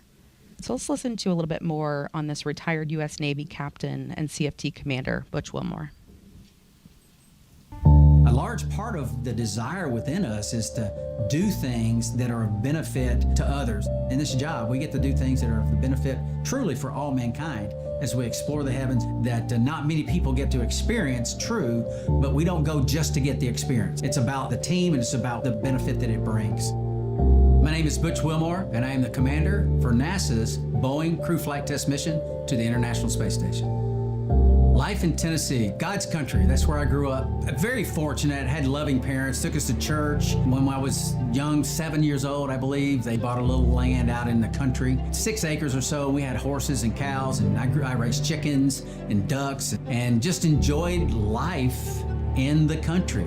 I went to Tennessee Tech, started working on an electrical engineering degree, and played football, which was a very difficult combination, I learned, because they're both full-time jobs. So it was a lot of effort over those years, but it molded me and it helped instill the work ethic my parents had instilled in me when I was younger. I entered the Navy and was fortunate to fly the A-7E. It was a single-seat attack aircraft, and I flew that for a couple of deployments. And then I transitioned to the F-18 Hornet, and through that process was selected in the test pilot program. You learn a lot about yourself as you go through test pilot school, where you're lacking in certain capabilities that are necessary to do a test pilot type of job. When it comes to flight test, the minute details matter. When we're doing our runs, hey, well, let's run it this way. Let's do it that way. Let's add this in. Let's take that out. And let's look at it in that regime so we can see how the spacecraft responds. And that's what you do with aircraft, that's what you do with spacecraft, and that's what this test is all about. This crew flight test is a series of these various tests to ensure that the operational requirements and the design meets those requirements. And I think everybody that does flight tests would agree. Focus, understanding, and also the team coming together to give you the overall understanding of the test and the capabilities of the spacecraft or aircraft that you're testing is vital. Sitting in this seat over here in the Starliner sim and doing the things we've done and learning about the spacecraft, developing a lot of the capabilities of the spacecraft, it's very humbling when you see and you interact with some of these professionals, and our human spaceflight and our nation has a debt of gratitude to them. Every single training evolution we have is brand new. We're the first to do it. Whether it is checking the survival equipment in the pool with a mock-up of the spacecraft and how you egress, get out of the spacecraft, whether it's the side hatch or the upper hatch, while the seas are rough and all those type of things. There's a thought of how things should be, but then there's the reality of how things need to be. And that's what this test is all. Everything we do is test. It's been a process over years that is such a benefit in all aspects of the capabilities of this spacecraft. And we're excited to be a part of it. We are excited to be a part of it as well. As they are starting to finish up with Butch, one of the things that was really important to him was to take the name tags of every single one of the pad team members up to space with them. Now, this is a tradition that dates back to shuttle, but typically they would take just 2 name tags, the 2 folks that are working with them there in the spacecraft, but something he really wanted to do was take the name tags of all of them. So pretty special honor for those folks in the pad team. Now, Dylan, what's been going on with ULA as we've been focused here on the crew? There's a lot going on in the background. Well, Lauren, that's right. So there's a couple of things going on down in the control room. As there has been some conversation on the net that folks would have heard, the propulsion team is actually active, kind of maintaining the propellant levels in the cryogenic propellant tanks, and that'll continue right up until we enter the terminal count. Our avionics testing is all complete for the day, so it's relatively quiet on avionics row at the moment. The launch conductor and his team are going to be listening very closely to all the activities on the pad, and we've heard some of that communication between LC and the Blue Team lead as they report back and forth on the activities that are up on the crew access tower right now.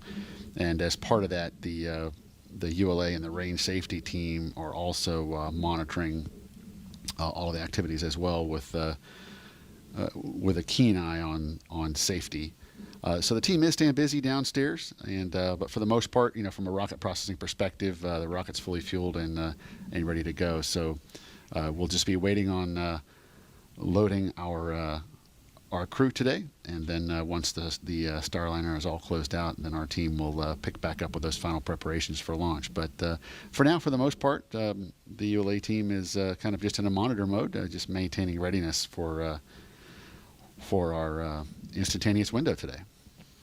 And for anyone who may be just joining us, I just wanted to let you all know at home, we are wearing headsets and listening to a lot of the chatter that's going on in the background. So you are hearing some of the public communications that are going across the loops, but we're also hearing some other things through our headsets. So it's our job to listen to those things and be able to translate them to you as they happen. So again, we are watching Commander Butch Wilmore get ingressed or entered into Starliner, and we are watching the pad team go through some of those procedures. One of the things I really wanted to mention about the seats is, some people might not realize that they're actually sort of laying on their back in this position, and Sunny tells a story about it, that they were both on shuttle, and shuttle landed with them sitting in sort of like a chair, like you would sit in a chair, and that they studied the impacts over the years, and that it actually is safer and more comfortable to land on your back. So that's why they're in this position. Of course, once they get up into space, it won't make a difference, of course, but they are on their backs right now. So it looks like we are starting to see Sunny make her way into Starliner. So to walk you through her procedures, we will send it back to Megan, Dee, and Nicole. Thank you so much, Lauren and Dylan. So as she said, we now see Sunny inside Starliner. She is to Butch's right. So Butch is closest to us on screen here, and then to his right is Sunny getting into the pilot seat. And Nicole, she's actually getting in a lot earlier than we were expecting. The pad team has until an hour and 55 minutes before launch to finish ingressing both crew members. And look where we are. Sunny getting into her seat 2 hours 27 minutes before launch, and crew ingress usually for each person takes 15 to 20 minutes. So really, all the math that I just said means they're ahead. Yes, and that is all goodness. As I mentioned in the suit room, we do have some pad to the numbers just in case you need to troubleshoot something. So say, for example, as Sunny's going to get strapped into the spacecraft, if one of the buckles breaks or if something is twisted and we need some extra time, since it's an instantaneous launch window, the last thing you want is something silly like that, something that we can fix, have the launch be scrubbed. So we do have this time built in for troubleshooting, and if everything goes smoothly like it is so far, then you'll see the crew ahead of schedule. This is also a great point to this being a first developmental test flight. This is the first time we're running through these procedures in a real spacecraft on a real launch day. So we'll learn a lot, and in the future, when there's more than 2 people on this spacecraft, we'll be able to recognize some of those efficiencies. Yeah, and this is a great view, actually. So we have several views inside of Starliner. There's 4 camera views. There's someone in Houston who's monitoring, which camera view gives all of the teams monitoring this launch the best views. And this one is a really great view. We see 2 pad team members helping Sunny get in, helping with her 5-point harness, as well as getting her leg and knee restraints on. Right, Nicole? Yes, you have your feet that are strapped in. You can see those white straps on the top of Sunny's feet. You're also going to have your knee board strapped in. You want to make sure that all of your comm is connected properly, and then they will do comm checks with each other as well. And you can see on Butch's left knee there, he has those paper checklists.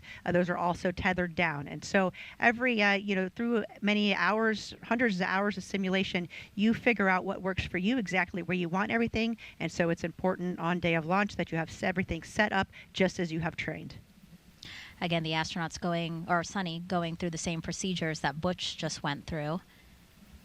Also, something that we'll see them do are reach checks, right? Because we are buckling them down so that they're comfortable and safe, but we need to make sure that they can reach all of the things that they need to reach during their flight.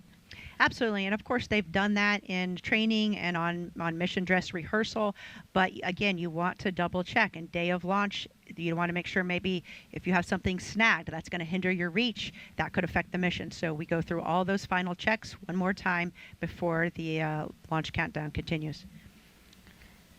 And coming up soon, so that we all know to look for it, we expect Sunny to reveal their zero gravity indicator. Usually it's a soft toy a crew picks to fly with them, and once that toy begins to float, it's a visual indicator, right, that they have reached the weightlessness of microgravity, because we just said they're buckled in, and really nothing else should be floating around except for that zero gravity indicator. Yes, it's a great way to show that you've reached microgravity. Unfortunately, the camera views for Starliner when it's in free flight will not be transmitted back down to the ground real time. They'll be recorded, but not real time back down to the ground. So Sunny will introduce this here on Earth. And what we're showing you now is a kind of toothed whale, and that's a male narwhal. A narwhal, as you can see there, we're showing you because that is the 0G indicator that Sunny chose with the help of her niece and nephew. Sunny wanted to choose an indicator that raised awareness for how space and ocean research go together. Obviously, we've been talking about how Sunny's really passionate about the ocean. So, and again, after all, space and the ocean really do go together because space gives us a very unique vantage point of our oceans. So this particular narwhal toy that you saw Sunny holding in that picture coincidentally was named Calypso, which happens to be the name of today's Starliner spacecraft, which Sunny named in 2019. And she named it Calypso to pay homage to the explorer Jacques Cousteau. He sailed his ship named Calypso all over the world to teach people about the ocean. You see Mr. Cousteau right there. Now, Sunny believes Starliner will do the same for space, again, teaching people about space. And remember, Sunny wasn't supposed to fly on the spacecraft. She was initially assigned as the commander of Starliner 1, the first post-certification mission, as we've been mentioning, but she was later reassigned to CFT and feels it's an honor to fly on the spacecraft she named. So really, the stars all aligned for her to be on this flight test today. She did. I think that's very special. I remember we were there all for the OFT landing when Butch revealed, or when Sunny revealed the name Calypso. Yep, back in 2019. So look out for that zero gravity indicator. She had it in one of the bags that they're putting onto her. And so at some point when she's settled into her seat there, she will take it out, and then one of the pad team members will tether that indicator somewhere to the spacecraft again so we can see it free floating when they reach microgravity. And they have quite a few bags and satchels that are on their legs, or their right thigh pocket is a blue pocket, and then there they'll have any type of anything they need to get to in flight, so any medication or maybe a tissue or pens and pencils. And then they have a gray bag that's on their right shin pocket that has their emergency equipment, some food, emergency water, a whistle, a signaling mirror. And then on their left shin pocket, they'll have some personal items and their glasses if they need them, as well as a dosimeter. And I want to go back to something you mentioned. You were mentioning the camera views inside of Starliner. So yes, we do have several camera views inside Starliner, and we will have those views all the way until launch. So we will get to keep our eyes on the crew all the way down to T0.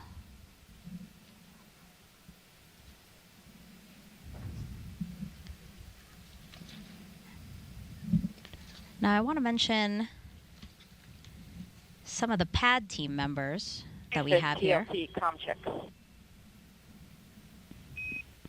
Starliner Houston, we have you loud and clear, Radar Ground 1 for the PLT.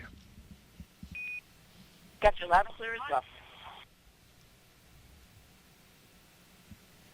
So comm checks again between Sunny and Houston. It's part of the ingressing process, right? They get into the Starliner spacecraft, they get buckled in, then they do these comm checks with Houston, they do comm checks with each other, and then they do suit leak checks, and then the pad team will make sure that everything that's not supposed to fly to space is out of Starliner before they close the hatch and get ready for liftoff. Absolutely. They'll do one last check with the crew, and the crew is also, their displays are on, and so they're able to see the telemetry on the displays and check their systems, which I know, Butch was personally very excited about, and I agree with him. Seeing the actual data on the actual spacecraft is quite different than what you see in the simulator. Hopefully it matches very, very closely, and I'm sure that it does, but on launch day, it's real data.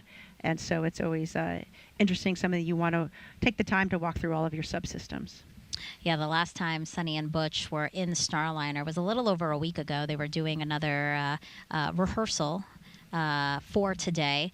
And when asked how it felt, Sonny said it felt like they're where they're meant to be. It felt like coming home. And Butch is the one who said he can't wait to get in there and see real data and telemetry. So I'm sure he's excited but also focused. Absolutely. I remember thinking at this moment when I launched, it felt so much like a training evolution. And I think that's a testament to how well the teams do in preparing for launch. We run through and rehearse everything, and that's a very comforting feeling because you have a lot on your mind and you want everything to go smoothly. Throughout the broadcast, we've been hearing about each of their backgrounds. Both are test pilots, and both have said that that background in particular has really helped them with this mission. Butch said our backgrounds are why we're here. And again, Sonny giving a lot of credit to Butch, saying he's always asking why, and it's really been helpful, especially in a test flight. Especially in a developmental test flight, there is so much to learn, and everybody is working together. But when you have that integrated spacecraft, how those systems come together, especially during an anomaly, is something that takes a lot of trial and learning as you go through that process. And so both of their backgrounds as test pilots have been absolutely instrumental in the development of Starliner. So coming up next, the suit gross leak checks on Sonny. You know, Nicole, we know that we might have some new viewers that might not have seen Butch's ingressing and his suit leak checks. So let's talk again about what that is and how that's accomplished. It's basically the same suit leak checks we saw, or essentially the same suit leak checks we saw in the suit up room, right? Yes, it's the same, except for you're plugged into the actual spacecraft. Right. So you have the cabin fans providing that air, but you close your visor, zip the visor, and then increase the pressure of your suit. And we're really checking to make sure there's no leaks. So if you didn't get that zipper all the way zipped, or if there was, some hair caught in there or a tether caught, that would fail your leak check, or if you had another problem somewhere else in the suit. So that's our final check prior to the astronauts launching, that the suits are in good order. Again, they are there. The suits are there to protect them in the case of an anomaly. It will provide pressure and breathing air to keep the astronauts safe should there be a problem on board the spacecraft. Look at that beautiful shot on the left side of your screen there of a Starliner atop. TLC is ready to perform gross leak check.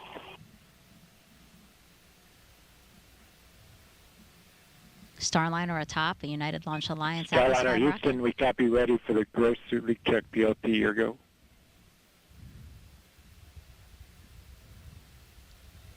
Okay, you can see Sonny, she's closing her visor there, and she'll zip it closed, and then she has a little knob to increase the pressure of her suit, just a few psi, and then she'll pause to wait and make sure that her suit maintains good pressure before unzipping her visor and proceeding with the ingress.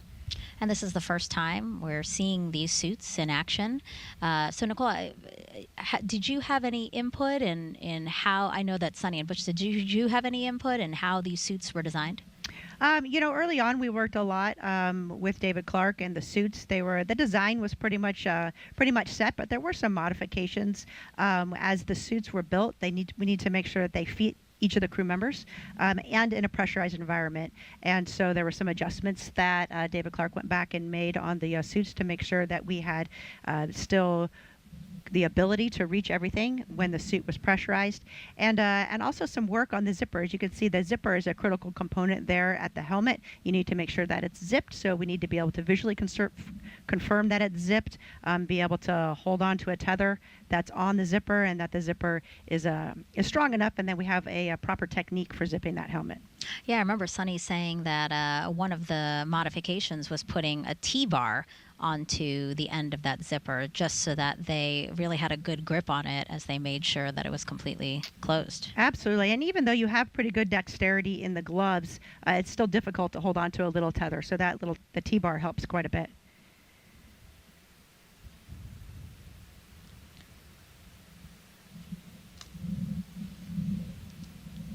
Sonny is, of course, a retired U.S. Navy captain. and Boeing's CFT pilot.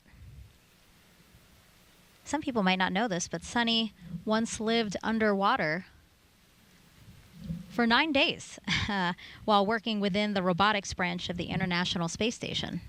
Did you know that, Nicole? Yes, I think she was a part of the NEMO mission, which is a space analog. We have different types of missions, some underwater, some in caves, believe it or not, where we are working together with a small group, executing science in a mission, but at the same time we're working on those expeditionary skills, living and working together as a team, which are a really important aspect to human spaceflight.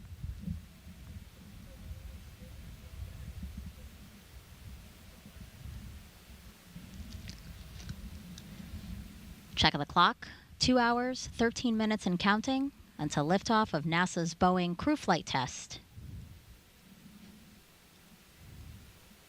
Again, just want to spend another moment to call attention to the left side of the screen here and just that beautiful shot that we have of Starliner and Atlas V. Thank you for bringing it up full screen because it is really a great shot. Nicole just turned around. It's directly behind us here at the host desk. Just to take this moment in. It's absolutely beautiful.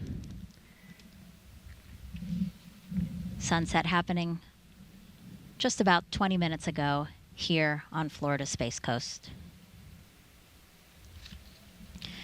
I mentioned this before, that things right now are looking good. The pad team had until 1 hour and 55 minutes to ingress the crew.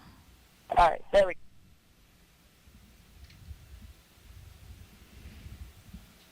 We just heard that comm communication from Sunny there.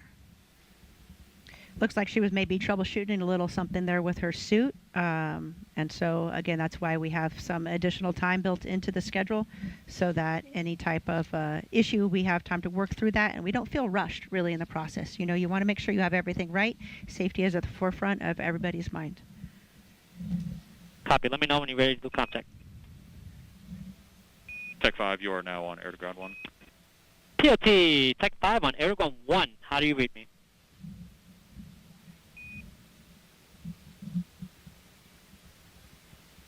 Okay, I do not hear you. Do you hear me? Contact.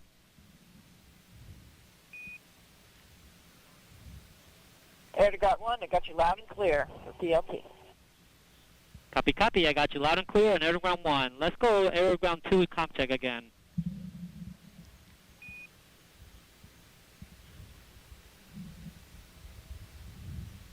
Tech 5.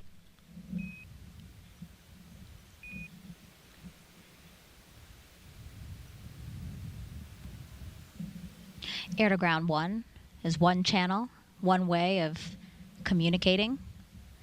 Air to ground 2 is a secondary line as well. Again, you've heard our commentators mentioning that they're monitoring, listening to the launch teams who are working this mission. We have some loops up publicly for you guys to listen in and to track how the countdown is progressing. And then there are some other side channels that a lot of work is also done in the background as well. PLT, the gross leak check is complete. Starliner, it's Houston. We copy gross suit leak check complete on the PLT, and I have you loud and clear, Sunny, here on air to ground 1. Okay, I got you loud and clear as well. All right, 2 good call-outs there. Successful communication check with Houston between Sunny, as well as a good check of her suit, making sure that it holds pressure as expected. L minus 2 hours, 10 minutes. ECS, LC. Tech 5, you're back on air to ground 1. ECS? All right, SSCI, PLT. So we 4 rates confirmed that you got good 170 airflow pounds with per Houston, minute. correct? Roger. PLT, you can open your visor now.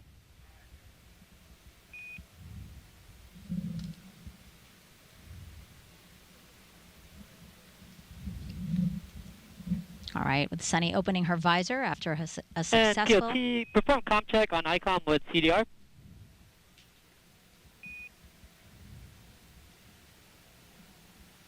That's a command to do a communication check between Sunny and Butch. And while they do that, why don't we hear more about Sunny's journey to this moment right now? Exploration is curiosity. It's asking the question why. It's taking that next step. Every time we do something for the first time, we're expanding our knowledge. My name is Sunny Williams, and I'm the pilot for NASA's Boeing Crew Flight Test Mission to the International Space Station.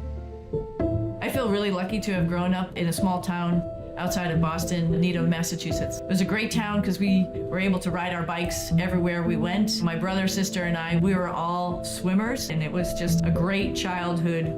My dad was a doctor and also did neuroscience research. We were the strange family who had pictures and diagrams of brains on our dining room table. My older brother went to the Naval Academy. I started researching a little bit, and I thought, well, what the heck, I'll try this out. And when I went, I found that I really loved it. Teamwork, followership, leadership, those opportunities that we had right from the very beginning, and to accomplish something a little bit bigger than yourself. And I think that paved the way for the rest of my career. Got a basic engineering degree from the Naval Academy.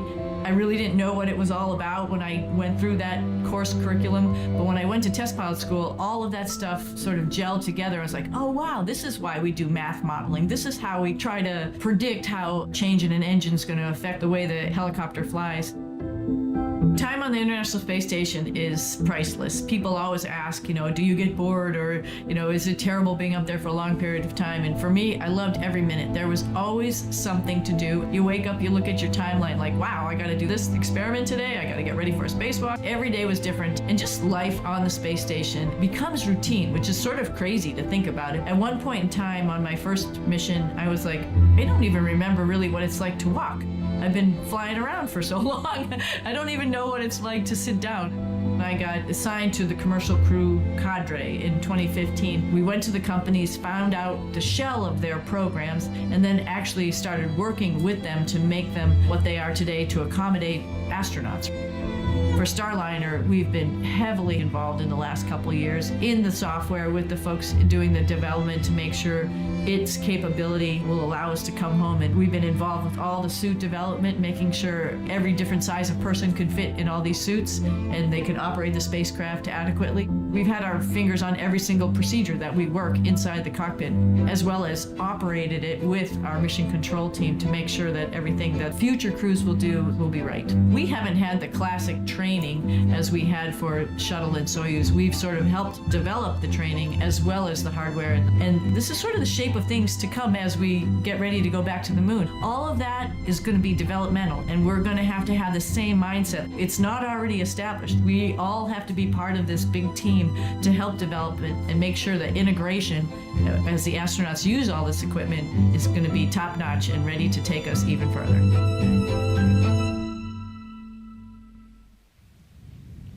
2 hours, 6 minutes and counting until liftoff of CFT.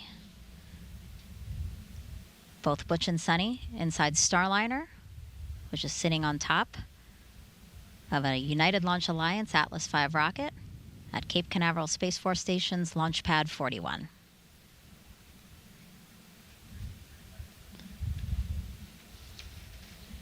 As you can see, we still have a pad team member in there.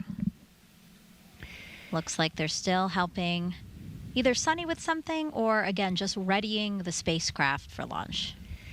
It's interesting because the spacecraft is made for microgravity, and so actually you can't stand on the floor of the spacecraft, and so there's some special flooring pieces that are installed so that the pad team can walk around without damaging any of the components of the spacecraft and help get the astronauts strapped in. So I know as one of their final checks, they'll remove that specialized flooring and check the configuration inside of the spacecraft. As you mentioned, to get everything out that doesn't need to go to space.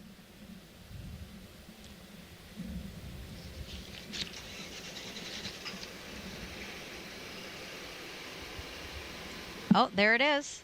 It looks like they have taken the narwhal out and they are finding a place to tether it. Maybe I'm just imagining it because I can't really see Sunny's face, but she looks happy to see the narwhal out. Again, a special zero gravity indicator that she picked with her niece and nephew. Pad, you are now on air to ground 1. Copy. Starliner crew, is there anything else you need help with before we leave and close the hatch?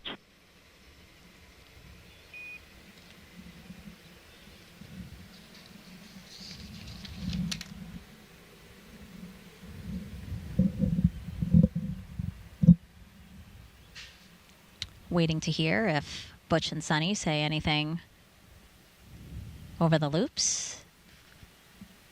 All right, Starliner crew, it's been an honor to strap in. Not my crew, but my friends. Have a safe flight. See you up there. I love that. Sounds like strap-in, everything went well. And you weren't imagining, I did see a smile on Sunny's face, and I could see Norval tethered there in the middle. And again, I love that comm check again to say they're friends. Dee, you've been saying this throughout the broadcast, really, but Butch and Sunny have been working so closely with everyone who is needed to make this mission possible that they kind of all just feel like family. Absolutely. You know, we've been working with them for years. They've been a part of, just as Nicole mentioned, all of the processes, all of the training, making sure that the spacecraft works as it is supposed to. And of course, now they're both on this flight test where they're going to do this mission and confirm that. So, you know, we have gotten very, very close with them. And this is an exciting moment for us to see this. And looking forward to seeing them lift off and begin this mission.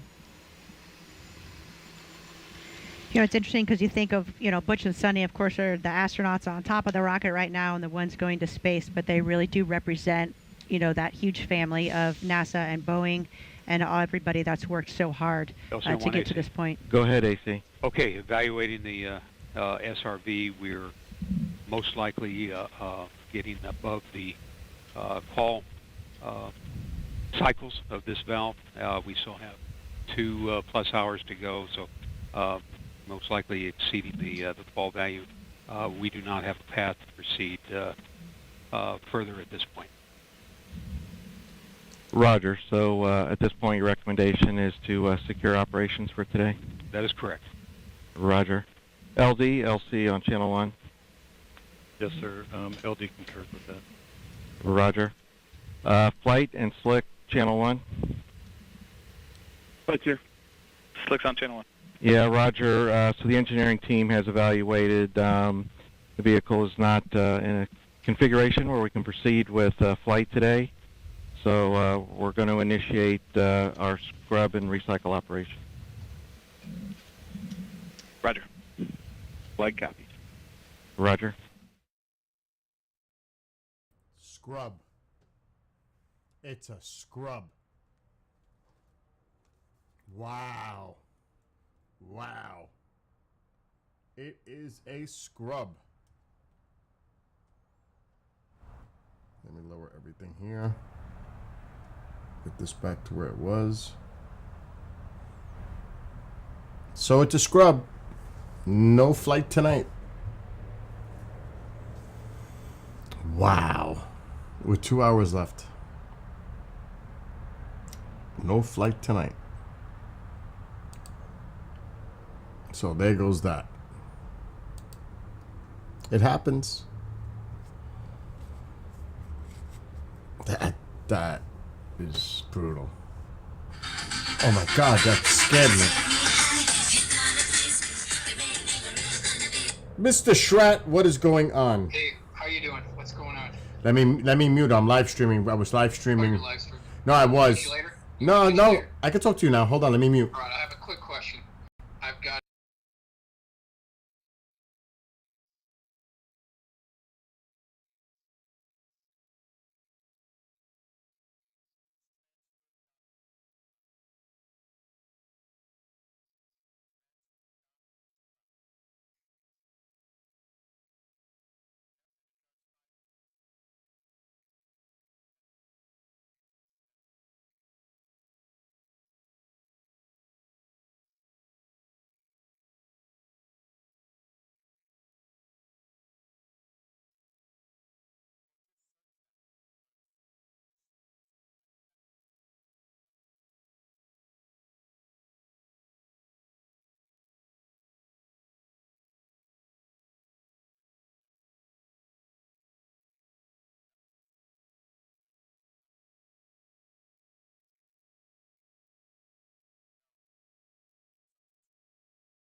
Okay. And on the phone right now is Michael Schratt. He will be at Contact in the Desert.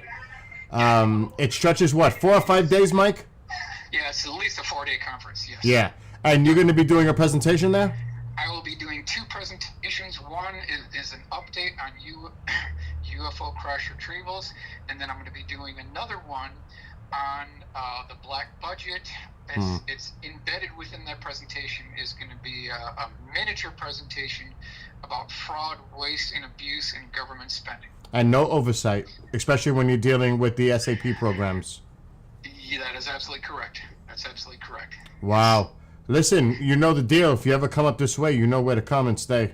Roger that. Roger that. And keep me in the loop. Anything, keep me in the loop, and I'll keep you in the loop. Okay. Thank you, Bill. All right. You have a great night. Yep. Bye. Yep, bye. He'll be at Contact. He and I are good friends, and that will not change. He's a great guy. He does a hell of a great bunch of research with data. He's unbelievable. Contact in the Desert is going to be nuts. Actually, I can, before I don't know if I'm going to stream much longer because this was not part of this. I thought we'd still be watching. But I believe I have it here edited. This is the latest promo for Contact in the Desert. I'll be at Pine Bush the same weekend, so... But I might be at Contact in the Desert next year.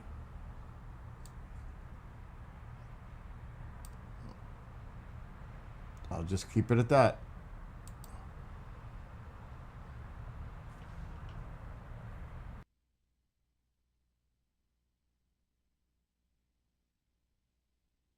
George Norrie here. The 10th anniversary of Contact in the Desert is the weekend of May 30th through June 3rd. Join me along with Whitley Strieber, Andrew Collins, Richard Dolan, and over 70 experts discussing ufology, government disclosure, artificial intelligence, and much more.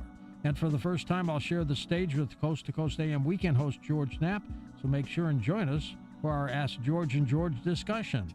1-day and 5-day passes available now at contactinthedesert.com. Don't miss out. That's contactinthedesert.com. And there you go. But that same weekend, well, I better lower that because I almost got feedback. That same weekend, I will be here because I'm directly involved with it. You have this going on. And this is the Pine Bush event. Gallery lectures, Pine Bush UFO Fair. So this is June 1st. It's all day. There's vendors, music, events, speakers under a tent right next to, adjacent to the museum. And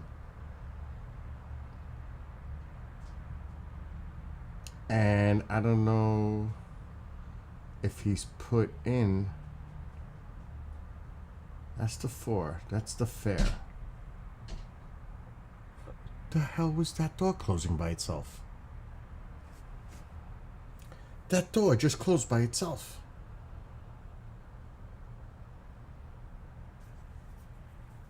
That door just closed by itself. Mom's not up. Oh my God. What the hell else is going on? I don't know if he's got the speakers. He has to.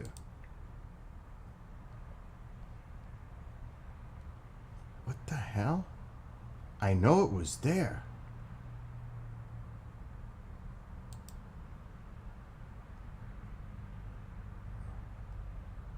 I may have to call him.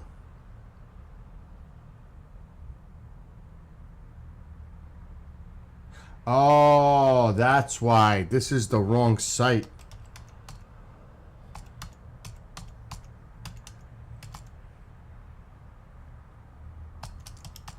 That's just for that. Oh, wow. I spelt it wrong.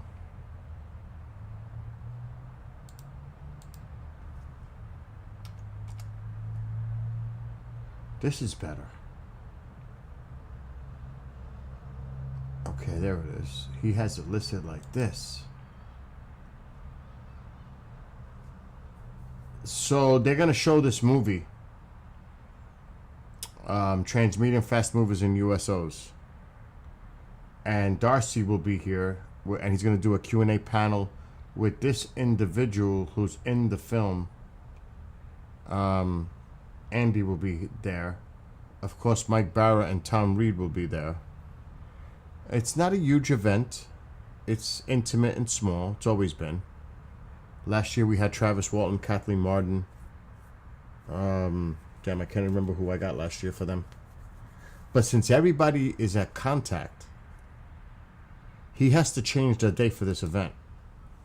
Because I could have had Richard Dolan, Linda Moulton Howe, all these different Travis. I could have had anybody there. But Bill, I can't do it. We're going to Contact. Everybody's going to go to Contact. They're not going to not go there. Because that's like all of them get together. It's also, you know. So this is what's going to happen on that night. And this will be the first year I go to just hang out and relax. And I'm going to enjoy it. I don't have to pick nobody up at airports. I don't have to get up early in the morning to do that. Like last year and the year before that, and for the last 9 years. I'm not putting up a table for the station. I'm going there to hang out. Now you will see me by the museum. You'll see me helping. I'm still going to do a little help to help the museum and what goes on the side with the speakers, because I always have audio issues and I always have to take control during the day during the day event. At night, I usually record it, but I'm not going to do it because they're showing a movie. So I get to relax this year and just enjoy it. I may just check out a band and just relax and listen to music and check out the vendors and be like everybody else. For a change. Have fun. So, and yeah, there'll be an event in my house the day before this, a barbecue, a smoke out with everybody on that screen. We'll have a good time. Ronald will be here a week before. I think Ronald is coming on Sunday night. That's the plan. Jade, I don't know when the hell Jade is going to get here. I should call. Well, he's sleeping. Petita. It's coming. It's right around the corner. It's only a few weekends away.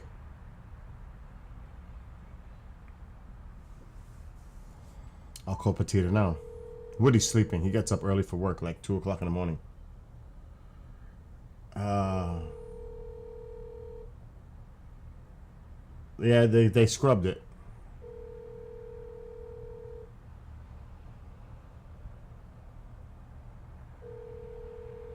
Uh-oh. She's not picking up. Your call has been forwarded to an... Nope. Who else is coming? I don't know when Tom is coming. Jesus, that's her. Hello, I'm live streaming, but I wanted to ask you, Yes. when are you guys planning to come for Pine Bush? We're planning on Thursday. Good. The tickets are available online now. Yes, we got tickets. Oh, you did already? Yeah, we ordered a couple days ago. Good. So you're all set. There's going to be a nice, let's just call it private party at my house on Friday. Okay. Just so you know. Wonderful. Just let us know if you need anything, you know. Nope, just get here. We will. All right. Love you. Tell Woody I send my love. Okay, love you too. Yeah, he's sleeping already. I figured that. Yeah, for work. All right. Yeah. I'll see you on that Thursday. It's only a few weeks away, so. I know. I'm ready. All right. I'll see you then. Okay, Love you. see All right. Bill. Bye. Thanks. Bye-bye. Okay. So they're coming on Thursday, which is good. I don't know when Jade is coming. I don't know if he's still in the chat. But this will all be figured out beforehand. I'm just wondering if I have to put my 10-man tent outside. But anyway, yeah, Pine Bush. tickets are available on here. And this is where you can purchase the tickets. That's for the museum. And there it is for the speaker conference. And it is 5 hours. It's from like, I don't know. I'm going to call his ass. I think he's opening the doors at 5. He hates it when I call him when I'm live streaming. He's going to say something's wrong. What's wrong? Nothing's wrong. I should scare him. I should.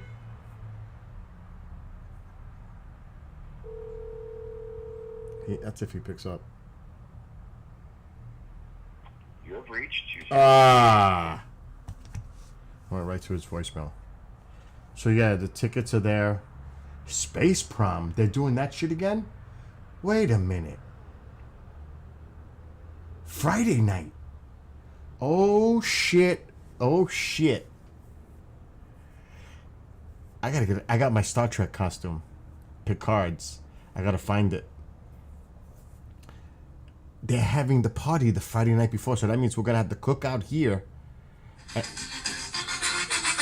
What's going on? I'm sure you're paying attention. Are you? Hey, what's up? You're paying attention to the stream. You? Yes, I am. What day are you coming? I was gonna come on the 27th on a Monday. Cool. Ronald will already be here. Yes. Do I need to get on the website, and what tickets do I need to get? You need to get on the website. You have a printer? Yes. Go to the Pine Bush Museum website, scroll down, and just buy the ticket. Don't get... I'm just saying, don't purchase the one that's with the food. That's like fucking $90. Just get the $45 admission ticket. Okay. Because we'll eat before we go there. Or you know we get in before everybody else does, and we could do what the fuck we want, pretty much. So we'll what we'll do, because I'm not setting up no tables this year or nothing. You know that.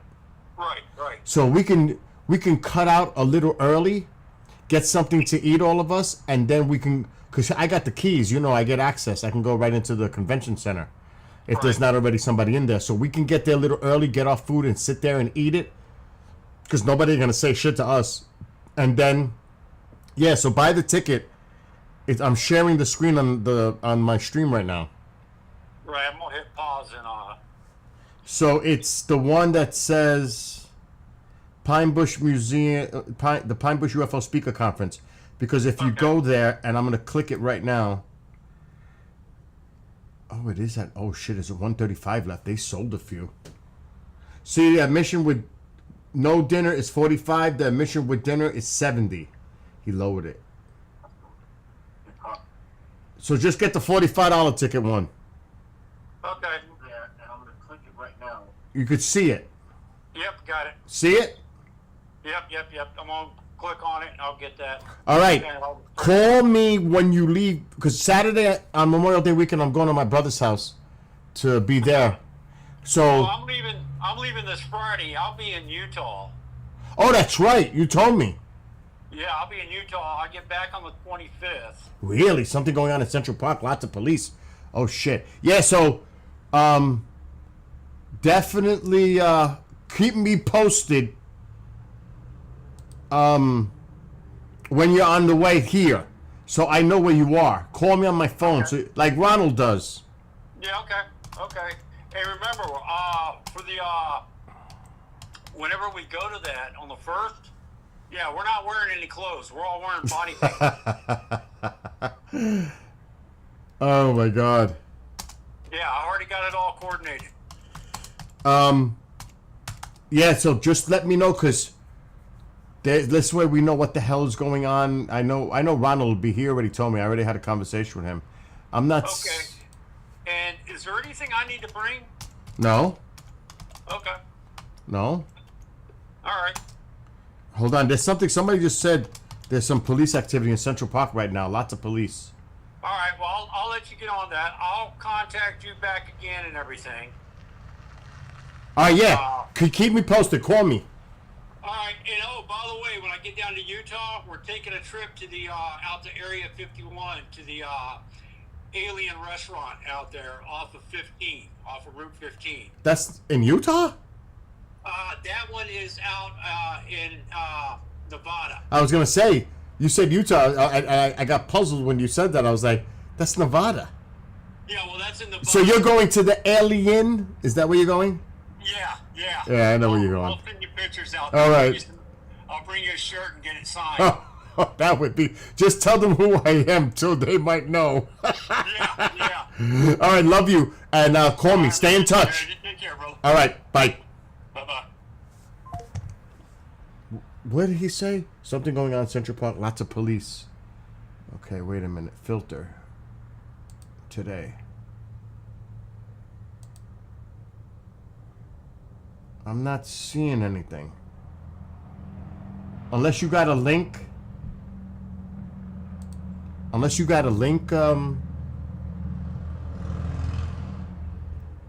Julian, I don't see anything in the news feed.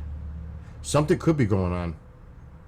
You know, I got lost in Central Park once at night, and that was scary as shit. I had just seen a laser show, so I was a little bit out of it. I'll just put it like that. And I'm walking through Central Park to get back to the train to go home.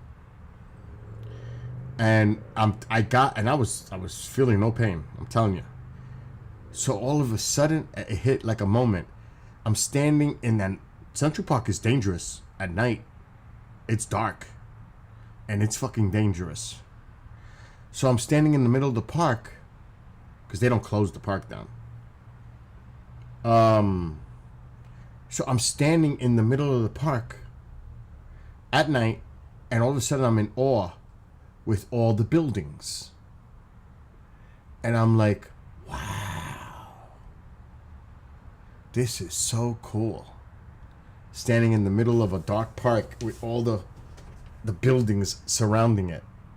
It was really a freaking amazing view. But then I said, I got to get out of here. So, like I said, I was out of it. So I said, I need to find, because there's a road that cuts through Central Park to go from east to west or vice versa. So I got a cab and I flagged them down. And I had them take me to the fucking train station to get home. Oh my God. I was like, I got to get out of here. Because there are like little they have like little tunnels, like little underpasses, and sometimes the lights aren't on and working. You don't want to walk under those. You don't know who's in those tunnels, in those little areas. So you have to be like really careful.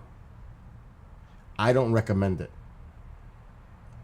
Actually, it was more, I don't want to say it, but it was similar to that. Julian, it was similar to that. Let's just say I was tripping. And I just seen the I don't know if it was Led Zeppelin or Pink Floyd. Oh my, and the Hayden Planetarium when they had the laser shows there. It was awesome. So, yeah, that's a long time ago. So much so, I couldn't remember it if I wanted to. I couldn't remember it if I like tried really hard. It's like the memory is, I remember, I don't even remember the laser show. All I know is I was loving it. And I went with other friends, but everybody was coming from different places. We met, and then they all split up, and we all, oh my God, what a bad move. Anyway, it is early, but I'm going to end this stream because it's titled for the launch, and the launch is a scrub. I actually want to see what's going on with the hockey. And let's see, NHL, who's winning that game? Plus the Knicks are playing. All right, scores.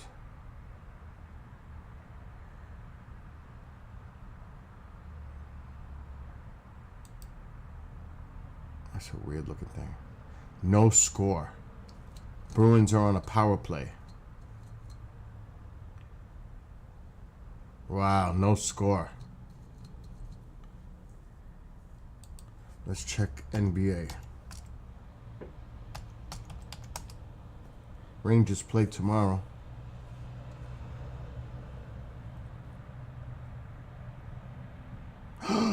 Knicks are down. They're down. Oh shit! When it refreshed, they're right there now. It's 60-58.